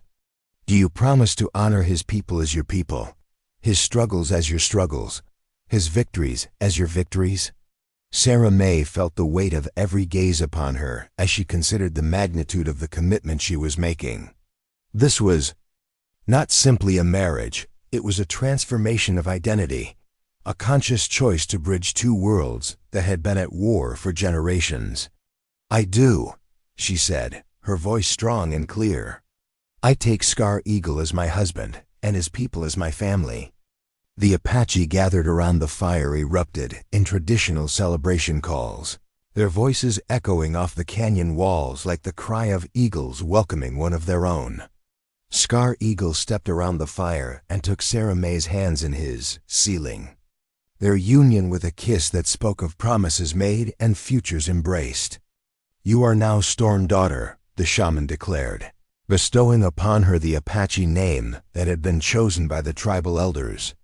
"She who brings calm after the tempest, who bridges the gap between earth and sky." But even as the celebration continued, around them, Sarah May could see the tension in the faces of the warriors who stood guard at the canyon's entrance. Today was not just her wedding day, it was also the day of the crucial negotiations with Colonel Blackwood that would determine whether peace was possible between their peoples. The journey to Copper Creek took 3 hours, riding along hidden trails that only the Apache knew. Sarah May traveled on a gentle mare beside Scar Eagle, while 24 of his finest warriors formed an escort that was both honor guard and protection against potential treachery. She wore her wedding dress still, but now it served a different purpose, a visible symbol of the unity that could exist between Apache and white cultures. The neutral ground at Copper Creek was a natural amphitheater formed by red sandstone formations, with a clear stream running through its center. Ancient petroglyphs on the surrounding rocks told stories of meetings between different tribes, making it a fitting location for negotiations that could reshape the future of the entire territory. Colonel Harrison Blackwood was already waiting. When they arrived, and Sarah May felt her breath catch as she saw the family resemblance to the man who had sold her for whiskey and silver. He was younger than his brother, perhaps 40 years old, with the same cold blue eyes and calculating expression. But where Jeremiah had been soft from comfortable living, Harrison was lean and hard from years of military campaigns. He had brought a full company of cavalry soldiers who formed defensive positions around the meeting ground, their weapons ready but not openly threatening.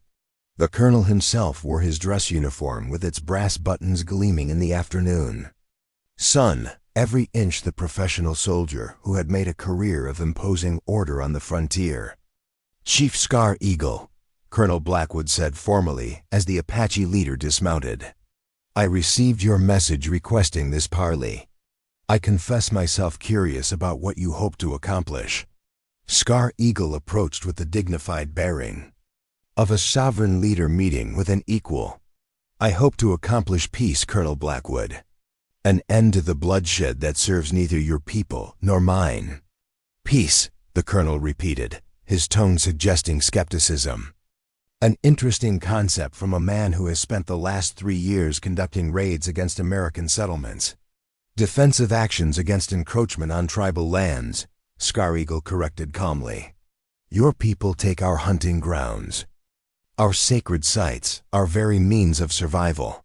What would you do if foreign soldiers occupied your homeland? Colonel Blackwood's eyes narrowed as he studied the Apache war chief, clearly reassessing his preconceptions about savage ignorance. This was not the primitive enemy he had expected, but an intelligent leader capable of sophisticated political arguments. It was then that his gaze fell upon Sarah May, and she saw shock replace calculation in his expression.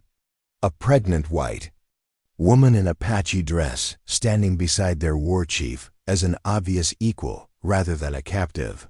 It challenged every assumption he had made about the nature of this meeting. And who might this be? He asked, his voice carefully controlled. My wife, Scar Eagle replied with quiet pride. Storm Daughter, known among your people as Sarah May Coleman. Sarah May stepped forward, drawing upon reserves of courage she hadn't known she possessed. Colonel Blackwood, she said formally, I understand you're acquainted with your brother Jeremir's business practices. The recognition that dawned in the colonel's eyes was followed immediately by anger and embarrassment. Here was living proof of his family's moral failings. A woman who had been sold like livestock by his own brother and had found dignity and respect only among the people he was trying to destroy. This changes nothing, he said stiffly. Whatever wrongs may have been committed by private citizens, my orders remain clear. All Apache bands must surrender and accept relocation to designated reservations.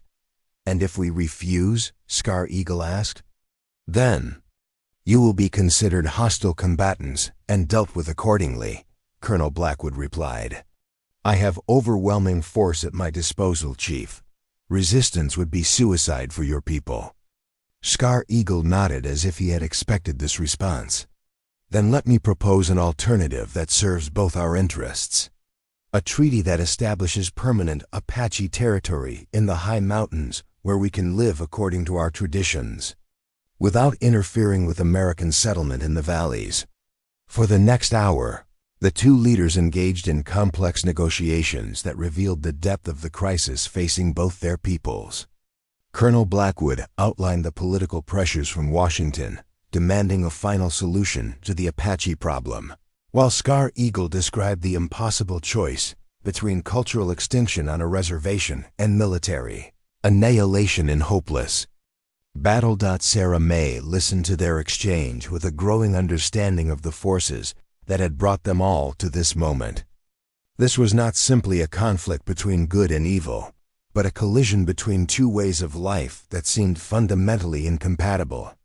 You speak of compromise, Colonel Blackwood said finally.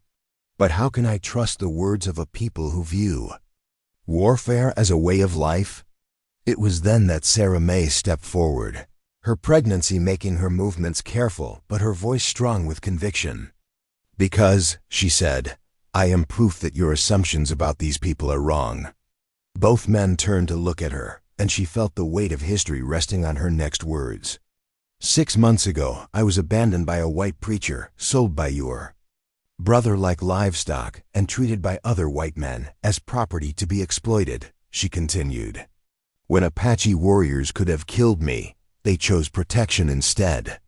When their chief could have used me as a hostage, he offered marriage. As an equal. When their people could have seen me as an enemy, they welcomed me as family. Colonel Blackwood's face flushed with what might have been shame, but his voice remained steady. Personal anecdotes do not constitute policy, madam, don't they? Sarah May challenged. If one white woman can find acceptance and respect among the Apache, why can't two peoples find a way to coexist? If I can learn their language and customs while keeping the best of my own heritage, why can't entire communities do the same? She placed her hand over her swollen belly, feeling the baby move restlessly within her womb. This child will grow up speaking both languages, honoring both traditions, belonging to both worlds, she said. That is the future we could choose, if we have the courage to imagine something better than endless war. Scar Eagle moved to stand beside his wife, his presence lending weight to her words. Storm Daughter speaks truth, he said. The old ways of absolute separation are ending whether we choose it or not. The question is whether we will shape that change through wisdom or let it be shaped by violence. Colonel Blackwood was quiet for a long moment, his gaze moving between Sarah May and Scar Eagle, as if seeing them clearly for the first time. When he spoke again, his tone had lost some of its rigid formality. What exactly are you proposing? He asked.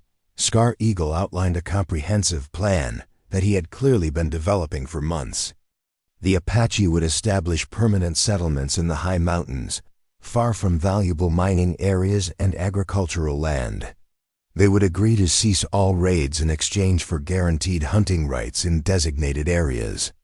Most importantly, they would serve as scouts and guides for the army, using their knowledge of the terrain to help maintain peace throughout the territory. And in return? Colonel Blackwood asked. Official recognition of Apache sovereignty over our traditional mountain territories, Scar Eagle replied. The right to govern ourselves according to our own laws and customs, and protection from encroachment by miners, settlers, or anyone else who would violate our boundaries. It was an audacious proposal that challenged fundamental assumptions about American expansion and Indian policy. But as Sarah May watched Colonel Blackwood consider the terms, she could see him calculating the military and political advantages of having Apache warriors as allies rather than enemies. I would need guarantees, he said finally. Proof that your people can be trusted to honor such an agreement. You have my word, Scar Eagle replied. And you have my wife, who bridges both our worlds and understands the value of peace to all our children. Colonel Blackwood looked directly at Sarah May, and for the first time since their meeting began, she saw something other than rigid military thinking in his eyes. You would stake your life on this treaty, he asked her. I would stake my child's life on it, Sarah May replied without hesitation. Because I believe that cooperation served everyone's interests better than conquest. The colonel was quiet for several more minutes, clearly wrestling with a decision that went against decades of military training and political conditioning. Finally, he spoke with the careful precision of a man choosing his words for history. I cannot promise that Washington will approve such a treaty, he said. But I can promise to recommend it, and to use my influence to see that it receives serious consideration. It was not the definitive agreement they had hoped for, but it was more than either side had dared expect. Scar Eagle stepped forward and offered his hand to Colonel Blackwood, who hesitated only briefly before accepting the gesture. There will be conditions, the colonel warned. Constant verification, regular meetings, immediate consequences for any violations. Understood, Scar Eagle agreed. My people will prove worthy of your trust. As the formal negotiations concluded, and both parties prepared to return to their respective forces, Colonel Blackwood approached Sarah May privately. I owe you an apology, he said stiffly, for my brother's actions and for my own assumptions about your situation. Sarah May studied his face, seeing genuine regret beneath the military bearing. Your brother's actions were his own choice, she said. But your decision today could change the lives of thousands of people. That matters more than any personal apology, perhaps, the colonel replied. But I want you to know that if this treaty fails, if my superiors reject the proposal, you and your family will have safe passage to any destination you choose. You have my word as an officer and a gentleman. It was a generous offer from a man who had every reason to see her as a traitor to her own race. Sarah May felt a moment of genuine gratitude for the unexpected honor he was showing her. Thank you, she said simply. "But our home is with the Apache now. Whatever comes, we'll face it together." The journey back to the hidden canyon seemed to pass in a dream. Sarah May rode beside her husband. The words still felt strange and wonderful in her mind. While around them, the Apache warriors spoke in excited voices about the possibility of peace. For the first time in years, they could imagine a future that didn't end in death or exile. But it was only when they reached the village, and Sarah May saw the faces of the women and children waiting for news, that the full impact of the day's events hit her. These people had entrusted their fate to her words, her ability to bridge the gap between two worlds that had been at war for generations. That night, as celebration fires burned throughout the canyon and traditional songs echoed off the stone walls, Sarah May felt her baby move restlessly within her womb.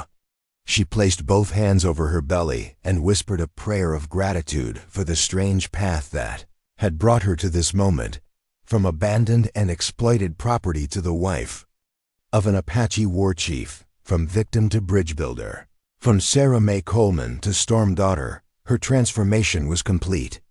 And in the growing life beneath her heart, she carried the promise of a future where children could belong to both worlds without having to choose between them. Scar Eagle found her there beside their fire, her hands protectively covering their unborn child, her face serene with the knowledge that she had finally found her place in the world. "No regrets?" he asked softly, settling beside her with the easy grace of a man completely at peace with his choices. "None," Sarah May replied, turning to meet his gaze with eyes that held the quiet strength of a woman who had survived the worst and discovered the best in human nature. "This is where I belong. With you, with our people, with our children who will know both worlds and help them understand each other." Scar Eagle reached out and placed his hand over hers, feeling the movement of the baby that would be born into a world poised between war and peace, tradition and change, separation and unity. "Storm Daughter," he said, speaking her Apache name with reverence due to someone who had truly earned it. "Queen of two worlds." In the distance, a night bird called its ancient song to the star-filled sky, and the sound seemed less like a cry of wildness than a celebration of survival, of love found in impossible circumstances, of hope preserved. Against overwhelming odds, the future remained uncertain. Treaties could be broken, politicians could change their minds, and the forces of history were not easily turned from their destructive course. But tonight, in a hidden canyon where Apache fires burned bright against the desert darkness, two people who had found each other across the vast divide of culture and conflict held each other close and dared to believe that love could indeed conquer all. Their child would be born into that hope, raised in that love, and shaped by the unshakable belief that human dignity transcended the artificial boundaries that divided peoples and nations. And perhaps, if they were very lucky and very strong, that child would grow up in a world where being both Apache and white was not a contradiction, but a gift, a living bridge between two peoples who had finally learned to see their shared humanity. 3 weeks after the negotiations at Copper Creek, the first test of the fragile peace agreement came not from soldiers or politicians, but from nature itself. A late autumn blizzard swept down from the high peaks, trapping both Apache and cavalry forces in their respective camps, while the mountain passes, filled with snow that would not melt until spring. Sarah May felt the first contractions as the storm reached its peak, sharp pains that doubled her over while she helped Morning Star prepare emergency shelters for families whose wickiups had been damaged by the fierce winds. The timing could not have been worse, with the village cut off from the outside world and the tribal medicine woman trapped in a distant canyon by an avalanche. Sarah May would have to rely on the knowledge and experience of the Apache women around her. "Baby comes now," Morning Star announced with calm certainty, guiding Sarah May toward the large wickiup that had been prepared for the birth. "Storm babies are strong. This one fights to be born in a new world." The labor was long and difficult. made worse by the howling wind that shook the Wikiup's frame and the knowledge that if complications arose, there would be no help beyond what the women of the village could provide.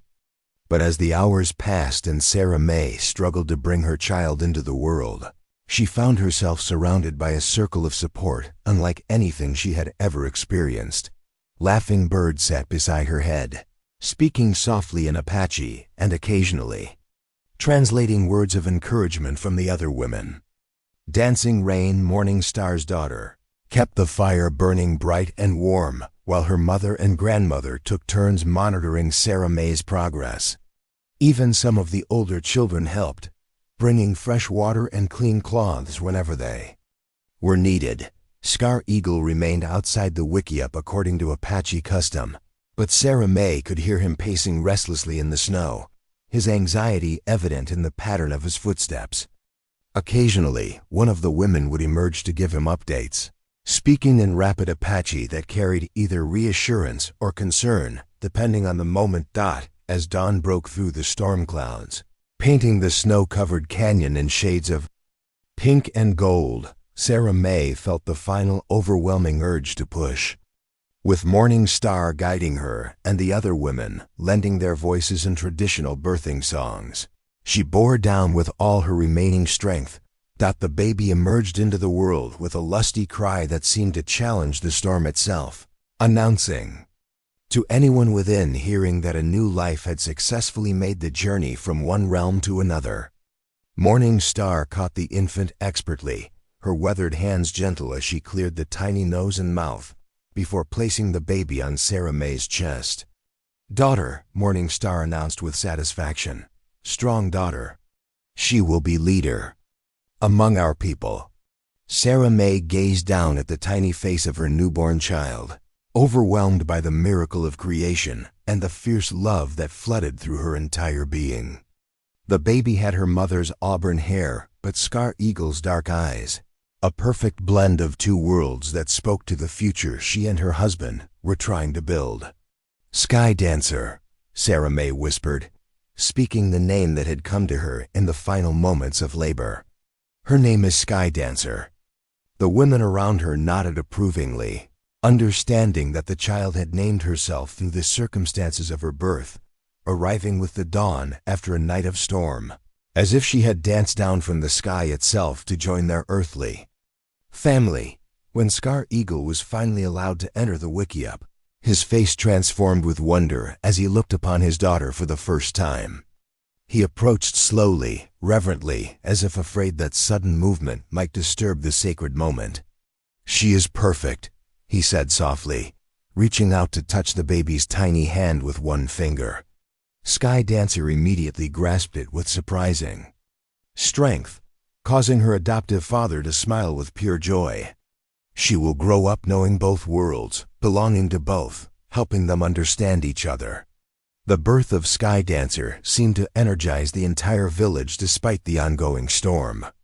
Women who had been conserving their energy began preparing special foods to help Sarah May recover her strength. Men who had been worried about winter supplies suddenly found reasons to be optimistic about the future. Children who had been restless from being confined indoors now had a new baby to admire and protect, but it was the arrival of an unexpected visitor 2 days later that truly transformed the significance of Sky Dancer's birth from a personal blessing into a political opportunity.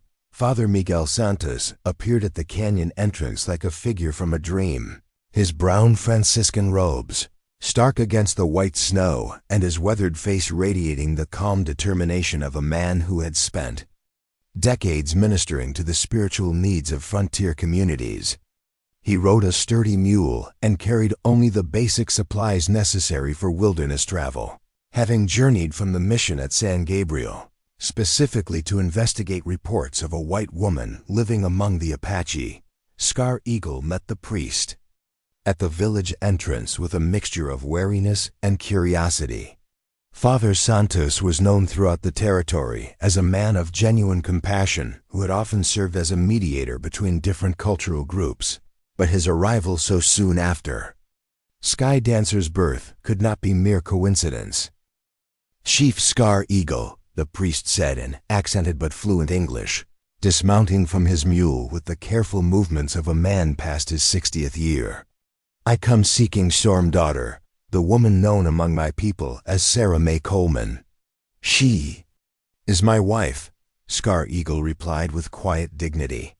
And she has just given birth to our daughter. What business do you have with her? Father Santos studied the Apache leader with eyes that seemed to see beyond surface appearances to the character. Beneath, I have heard remarkable stories about her choice to join your people, he said, and about the peace negotiations you conducted with Colonel Blackwood. I come to see if these stories are true, and if they might point toward a new way forward for all our peoples. The priest's words carried implications that went far beyond personal curiosity. As one of the few white men in the territory who commanded respect from both Mexican and American authorities, Father Santos had the potential to lend crucial support to the fragile treaty that Scar Eagle and Colonel Blackwood had negotiated. Sarah May received the priest while sitting up in bed, Sky Dancer nursing contentedly at her breast. Despite having given birth only 2 days earlier, she radiated the strength and confidence of a woman who had found her true calling in life. Father Santos, she said with genuine warmth, I've heard of your work with the missions. What brings you to our remote canyon? The old priest settled onto a woven mat beside her bed, his movements careful and respectful. I come because I have received letters from Colonel Blackwood, he said. He writes of a treaty proposal that could change the entire relationship between Apache and American peoples. He also writes of a woman who served as a bridge between two worlds, helping to make that treaty possible. Sarah May felt her heart racing as she considered the implications of the colonel's correspondence. He's seeking support for the treaty? More than that, Father Santos replied. He's seeking validation from religious authorities that such a treaty serves the cause of Christian charity and human dignity. Your story, your choice to find family among the Apache, has become central to his argument. The priest leaned forward slightly, his expression earnest. Tell me, my daughter, how did you come to be here? What led you to choose this life over the alternatives that surely existed among your own people? Sarah May told her story simply and honestly, beginning with Cornelius Thorin's abandonment and continuing through her sale at Bitter Creek, her exploitation at the mining claim, and her rescue by Scar Eagle. She spoke of the kindness shown to her by Apache women, the respect offered by Apache men, and the sense of dignity and purpose she had found among people who saw her as a human being rather than property. Father Santos listened without interruption, his weathered face reflecting deep thought and occasional flashes of righteous anger at the treatment Sarah May had endured from those who claimed Christian virtue while practicing exploitation. And your child? He asked when she finished. How do you envision her future among the Apache? Sarah May looked down at Sky Dancer, who had finished nursing and was now sleeping peacefully in her arms.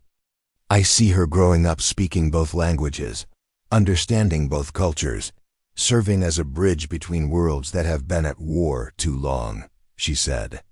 I see her helping to build the kind of future where such bridges are commonplace rather than exceptional. The priest nodded slowly. And you believe this is God's will for your life? I believe God led me here through trials that nearly broke my spirit, Sarah May replied. And I believe He gave me the strength to survive those trials so that I could help bring peace to this place. Father Santos was quiet for several minutes, clearly wrestling with theological and political questions that had no easy answers. Finally, he spoke with the careful precision of a man choosing words that would be remembered and repeated. I have seen much suffering in my years on the frontier, he said. I have witnessed the worst impulses of human nature expressed through greed, hatred, and the desire to dominate others. But I have also seen glimpses of divine grace working through ordinary people who choose love over fear, understanding over prejudice. He gestured toward Sky Dancer, sleeping peacefully in her mother's arms.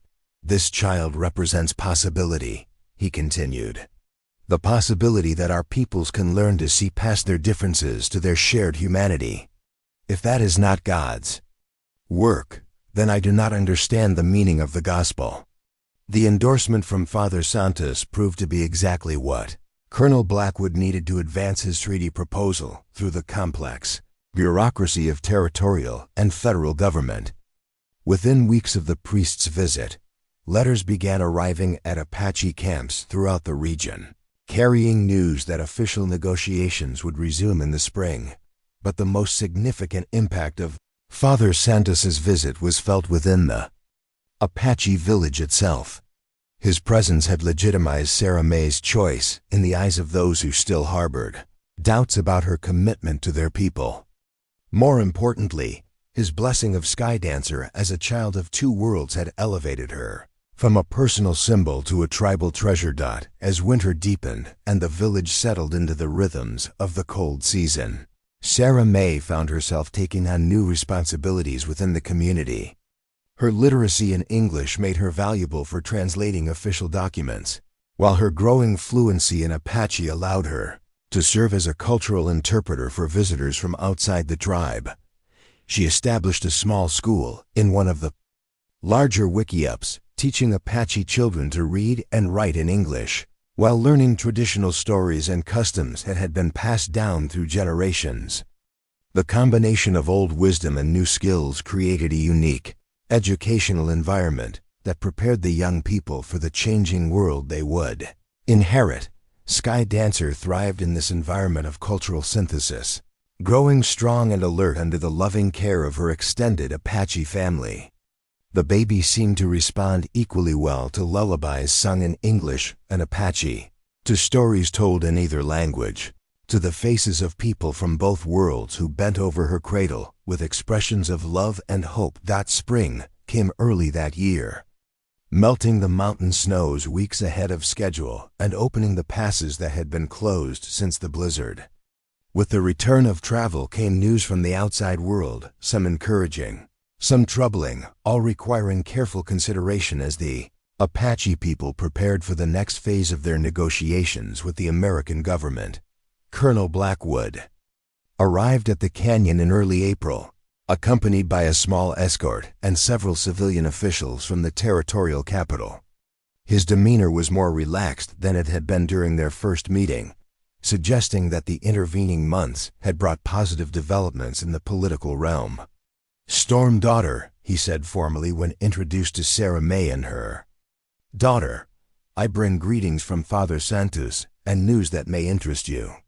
The territorial governor has agreed to support our treaty proposal, contingent on final approval from Washington." It was better news than they had dared hope for, but Sarah May could see concern in the colonel's eyes that suggested complications remained. "What are the conditions?" Scar Eagle asked, cutting directly to the heart of the matter. "Verification and oversight," Colonel Blackwood replied.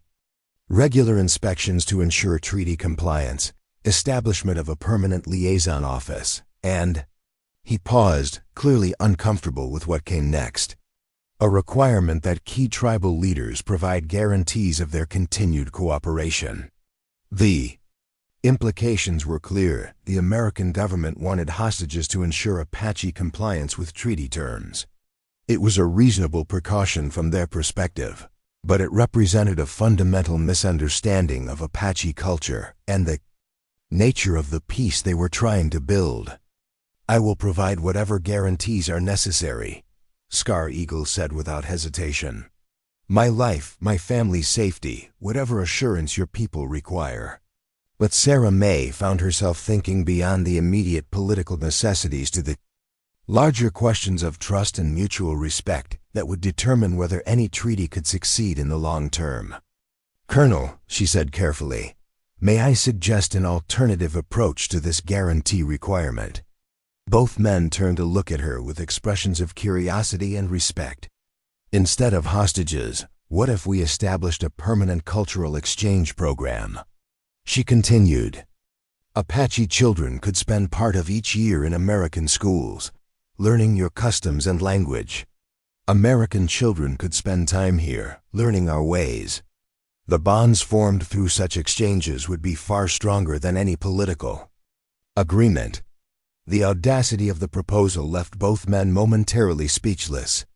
A systematic program of cultural exchange would require unprecedented cooperation and trust between peoples who had been enemies for generations. But as Colonel Blackwood considered the idea, Sarah May could see him recognizing its political brilliance. Children who grew up understanding both cultures would become natural advocates for peace, creating a foundation of mutual understanding that could survive changes in government or military leadership.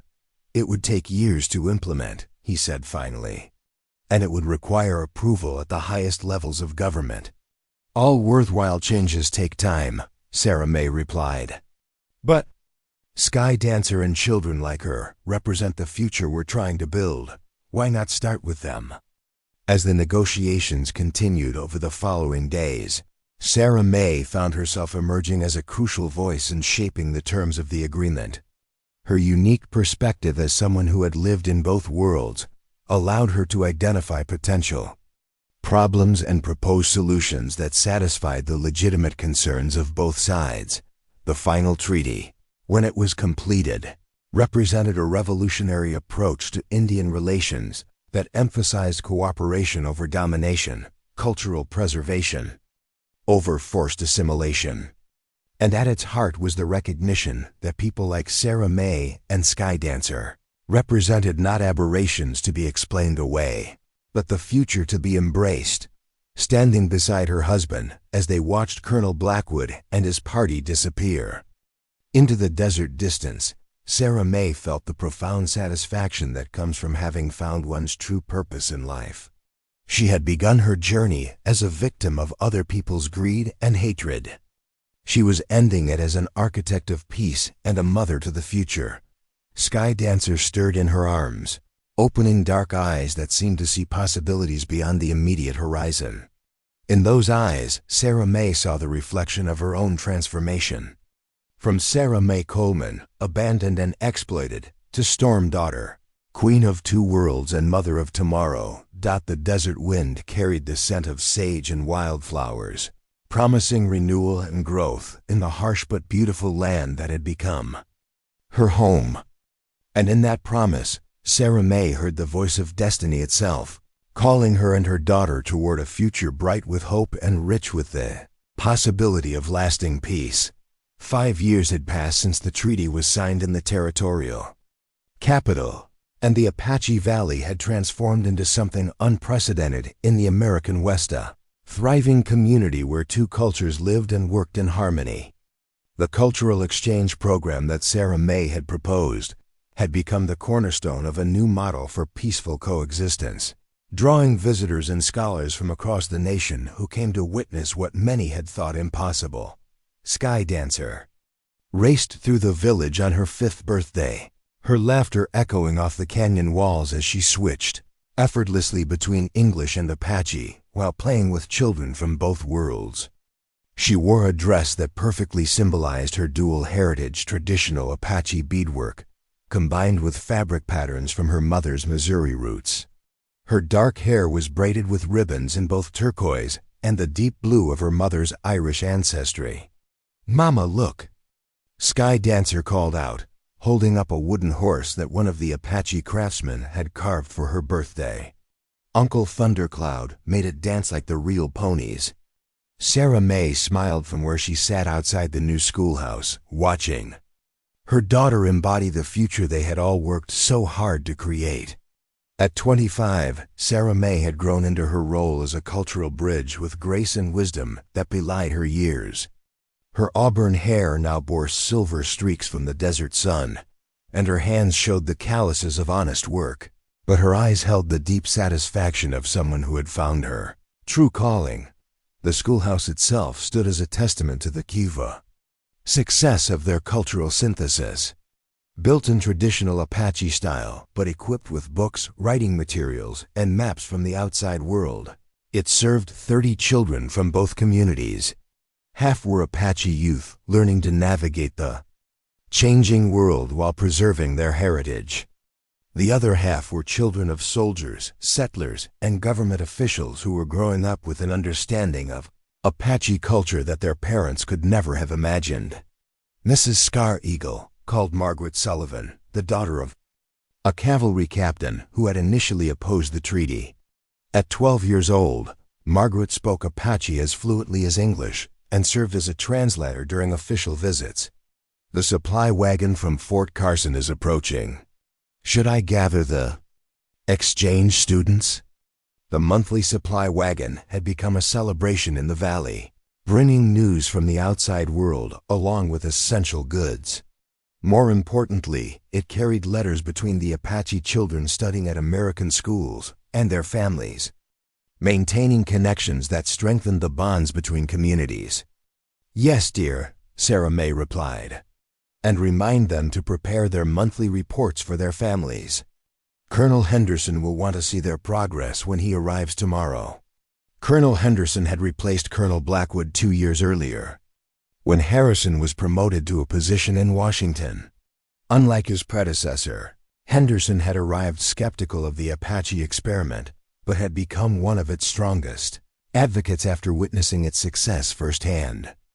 His monthly visits served both as official inspections and opportunities to document the program's achievements for his superiors. Scar Eagle emerged from the council lodge where he had been meeting with the village elders about expanding their agricultural operations. At 38, he had grown into his role as both traditional chief and modern diplomat, equally comfortable in war paint for ceremonies and formal suits for meetings with government officials. The responsibility of leadership had added lines to his face, but his eyes still held the fire that had first attracted Sarah May's attention at Bitter Creek Trading Post. "The council has approved the new irrigation project," he announced, settling beside his wife on the wooden bench they had built together. "By next spring, we'll have enough farmland to supply food for twice our current population." The expansion was necessary because the valley's success had created an unexpected problem. Too many people wanted to join their community. Apache bands from across the territory had requested permission to relocate to the valley, while white families had begun applying for residency in the cultural exchange program. Managing this growth while preserving the delicate balance they had achieved required constant attention and careful planning. "Any word from Washington about the expansion proposal?" Sarah May asked. "Father Santos sent a letter through Colonel Henderson," Scar Eagle replied. "The Bureau of Indian Affairs is finally taking our model seriously. They want to establish similar communities in 3 other territories." It was validation beyond their wildest dreams. What had begun as a desperate attempt to avoid annihilation had become a blueprint for peaceful coexistence that was being studied and replicated across the American West. Sarah May felt a deep sense of pride in what they had accomplished, but also the weight of responsibility for ensuring their success continued. Sky Dancer ran up to her parents, breathless with excitement. "Papa, the supply wagon has a special passenger. A lady from back east who wants to write about our village for the newspapers." The journalist turned out to be Elizabeth Hartwell, a correspondent for Harper's Weekly who had traveled from New York specifically to document the Apache cultural exchange program. She was a woman of perhaps 40 years, with intelligent eyes, and the confident bearing of someone accustomed to asking difficult questions and demanding honest answers. "Mrs. Scar Eagle," she said formally when introduced, "I must confess that I came here expecting to find either a carefully staged performance for government officials or a naive experiment doomed to failure. What I've observed instead challenges every assumption I held about the possibilities for Indian-white relations." Over the following days, Elizabeth Hartwell conducted extensive interviews with residents of the valley, documenting their stories and experiences with the thoroughness of a trained investigator. She spoke with Apache elders about their decision to trust in peace over war, with white families about their choice to raise children in a bicultural environment, and with the children themselves about their unique perspective on 2 worlds. "Your daughter is remarkable," Elizabeth told Sarah May as they watched Skydancer leading a group of younger children in a game that combined Apache and American elements. She seems completely comfortable moving between cultures in a way that most adults find impossible. She doesn't see it as moving between cultures, Sarah May replied. To her, this is simply the world. Apache traditions and American innovations, desert wisdom and book learning, it's all part of the same reality. Elizabeth's articles, when they appeared in Harper's Weekly 6 months later, created a national sensation. Her vivid descriptions of the Apache Valley challenged prevailing stereotypes about both Indian capability and the possibilities for peaceful coexistence. More importantly, they provided concrete evidence that alternative approaches to Indian policy could succeed where military force had failed. The publicity brought both opportunities and challenges. Government officials arrived to study their methods, while religious leaders came to examine the moral implications of their cultural synthesis. Some visitors were genuine supporters seeking to learn and replicate their success. Others came as skeptics hoping to find flaws that would justify returning to more traditional approaches. Through it all, Sarah May found herself serving as the primary spokesperson for their community. Her ability to articulate the principles underlying their success in terms that both cultures could understand made her an invaluable advocate for the expansion of their model. The key, she explained to a delegation of senators visiting from Washington, is recognizing that cultural preservation and adaptation are not mutually exclusive. The Apache people maintain their spiritual traditions, their connection to the land, their social structures. But they also embrace education, modern agriculture, and political engagement with the broader American society. The senators were particularly interested in the economic aspects of the program. The valley had become largely self-sufficient, producing surplus crops and crafts that were sold in markets throughout the territory. The combination of traditional Apache skills and modern techniques had created a sustainable economy that provided prosperity without dependency on government support. How do you maintain loyalty to American interests while preserving Apache identity? Asked Senator William Crawford, a man known for his skeptical views on Indian policy. By recognizing that those interests are not incompatible, Sarah May replied. The Apache people want the same things that all Americans want: safety for their families, education for their children, the opportunity to prosper through honest work. The difference is in how we define prosperity and what we consider worth preserving from our past. As the years passed and Skydancer grew from a precocious child into a thoughtful young woman, Sarah May began to see the long-term impact of their experiment in cultural fusion. Skydancer moved effortlessly between worlds, equally comfortable participating in Apache ceremonies and attending formal government functions. She spoke 4 languages: Apache, English, Spanish, and basic Mandarin learned from Chinese railroad workers who had settled in the valley. More importantly, Skydancer and her peers seemed to possess an intuitive understanding of how to bridge cultural differences that would serve them well as leaders of the next generation. They saw diversity not as a problem to be solved, but as a strength to be celebrated and utilized. On Skydancer's 10th birthday, Sarah May stood with Scar Eagle watching their daughter deliver a speech to a gathering of tribal leaders and government officials. Speaking in Apache, then English, then Spanish, Skydancer outlined her vision for expanding the cultural exchange program to include more tribes and more American communities. "She sounds like you," Scar Eagle observed with pride. "Same passion, same belief that understanding can overcome fear." "She sounds like herself," Sarah May corrected. "Like someone who never had to choose between her different heritage pieces because she was raised to see them as equally valuable." As the celebration continued around them, Sarah May reflected on the journey that had brought her to this moment. From a pregnant girl sold for whiskey to the respected leader of a revolutionary community, her transformation seemed almost impossible to believe. But every day brought new proof that impossible things could become reality when people chose hope over fear, cooperation over conflict.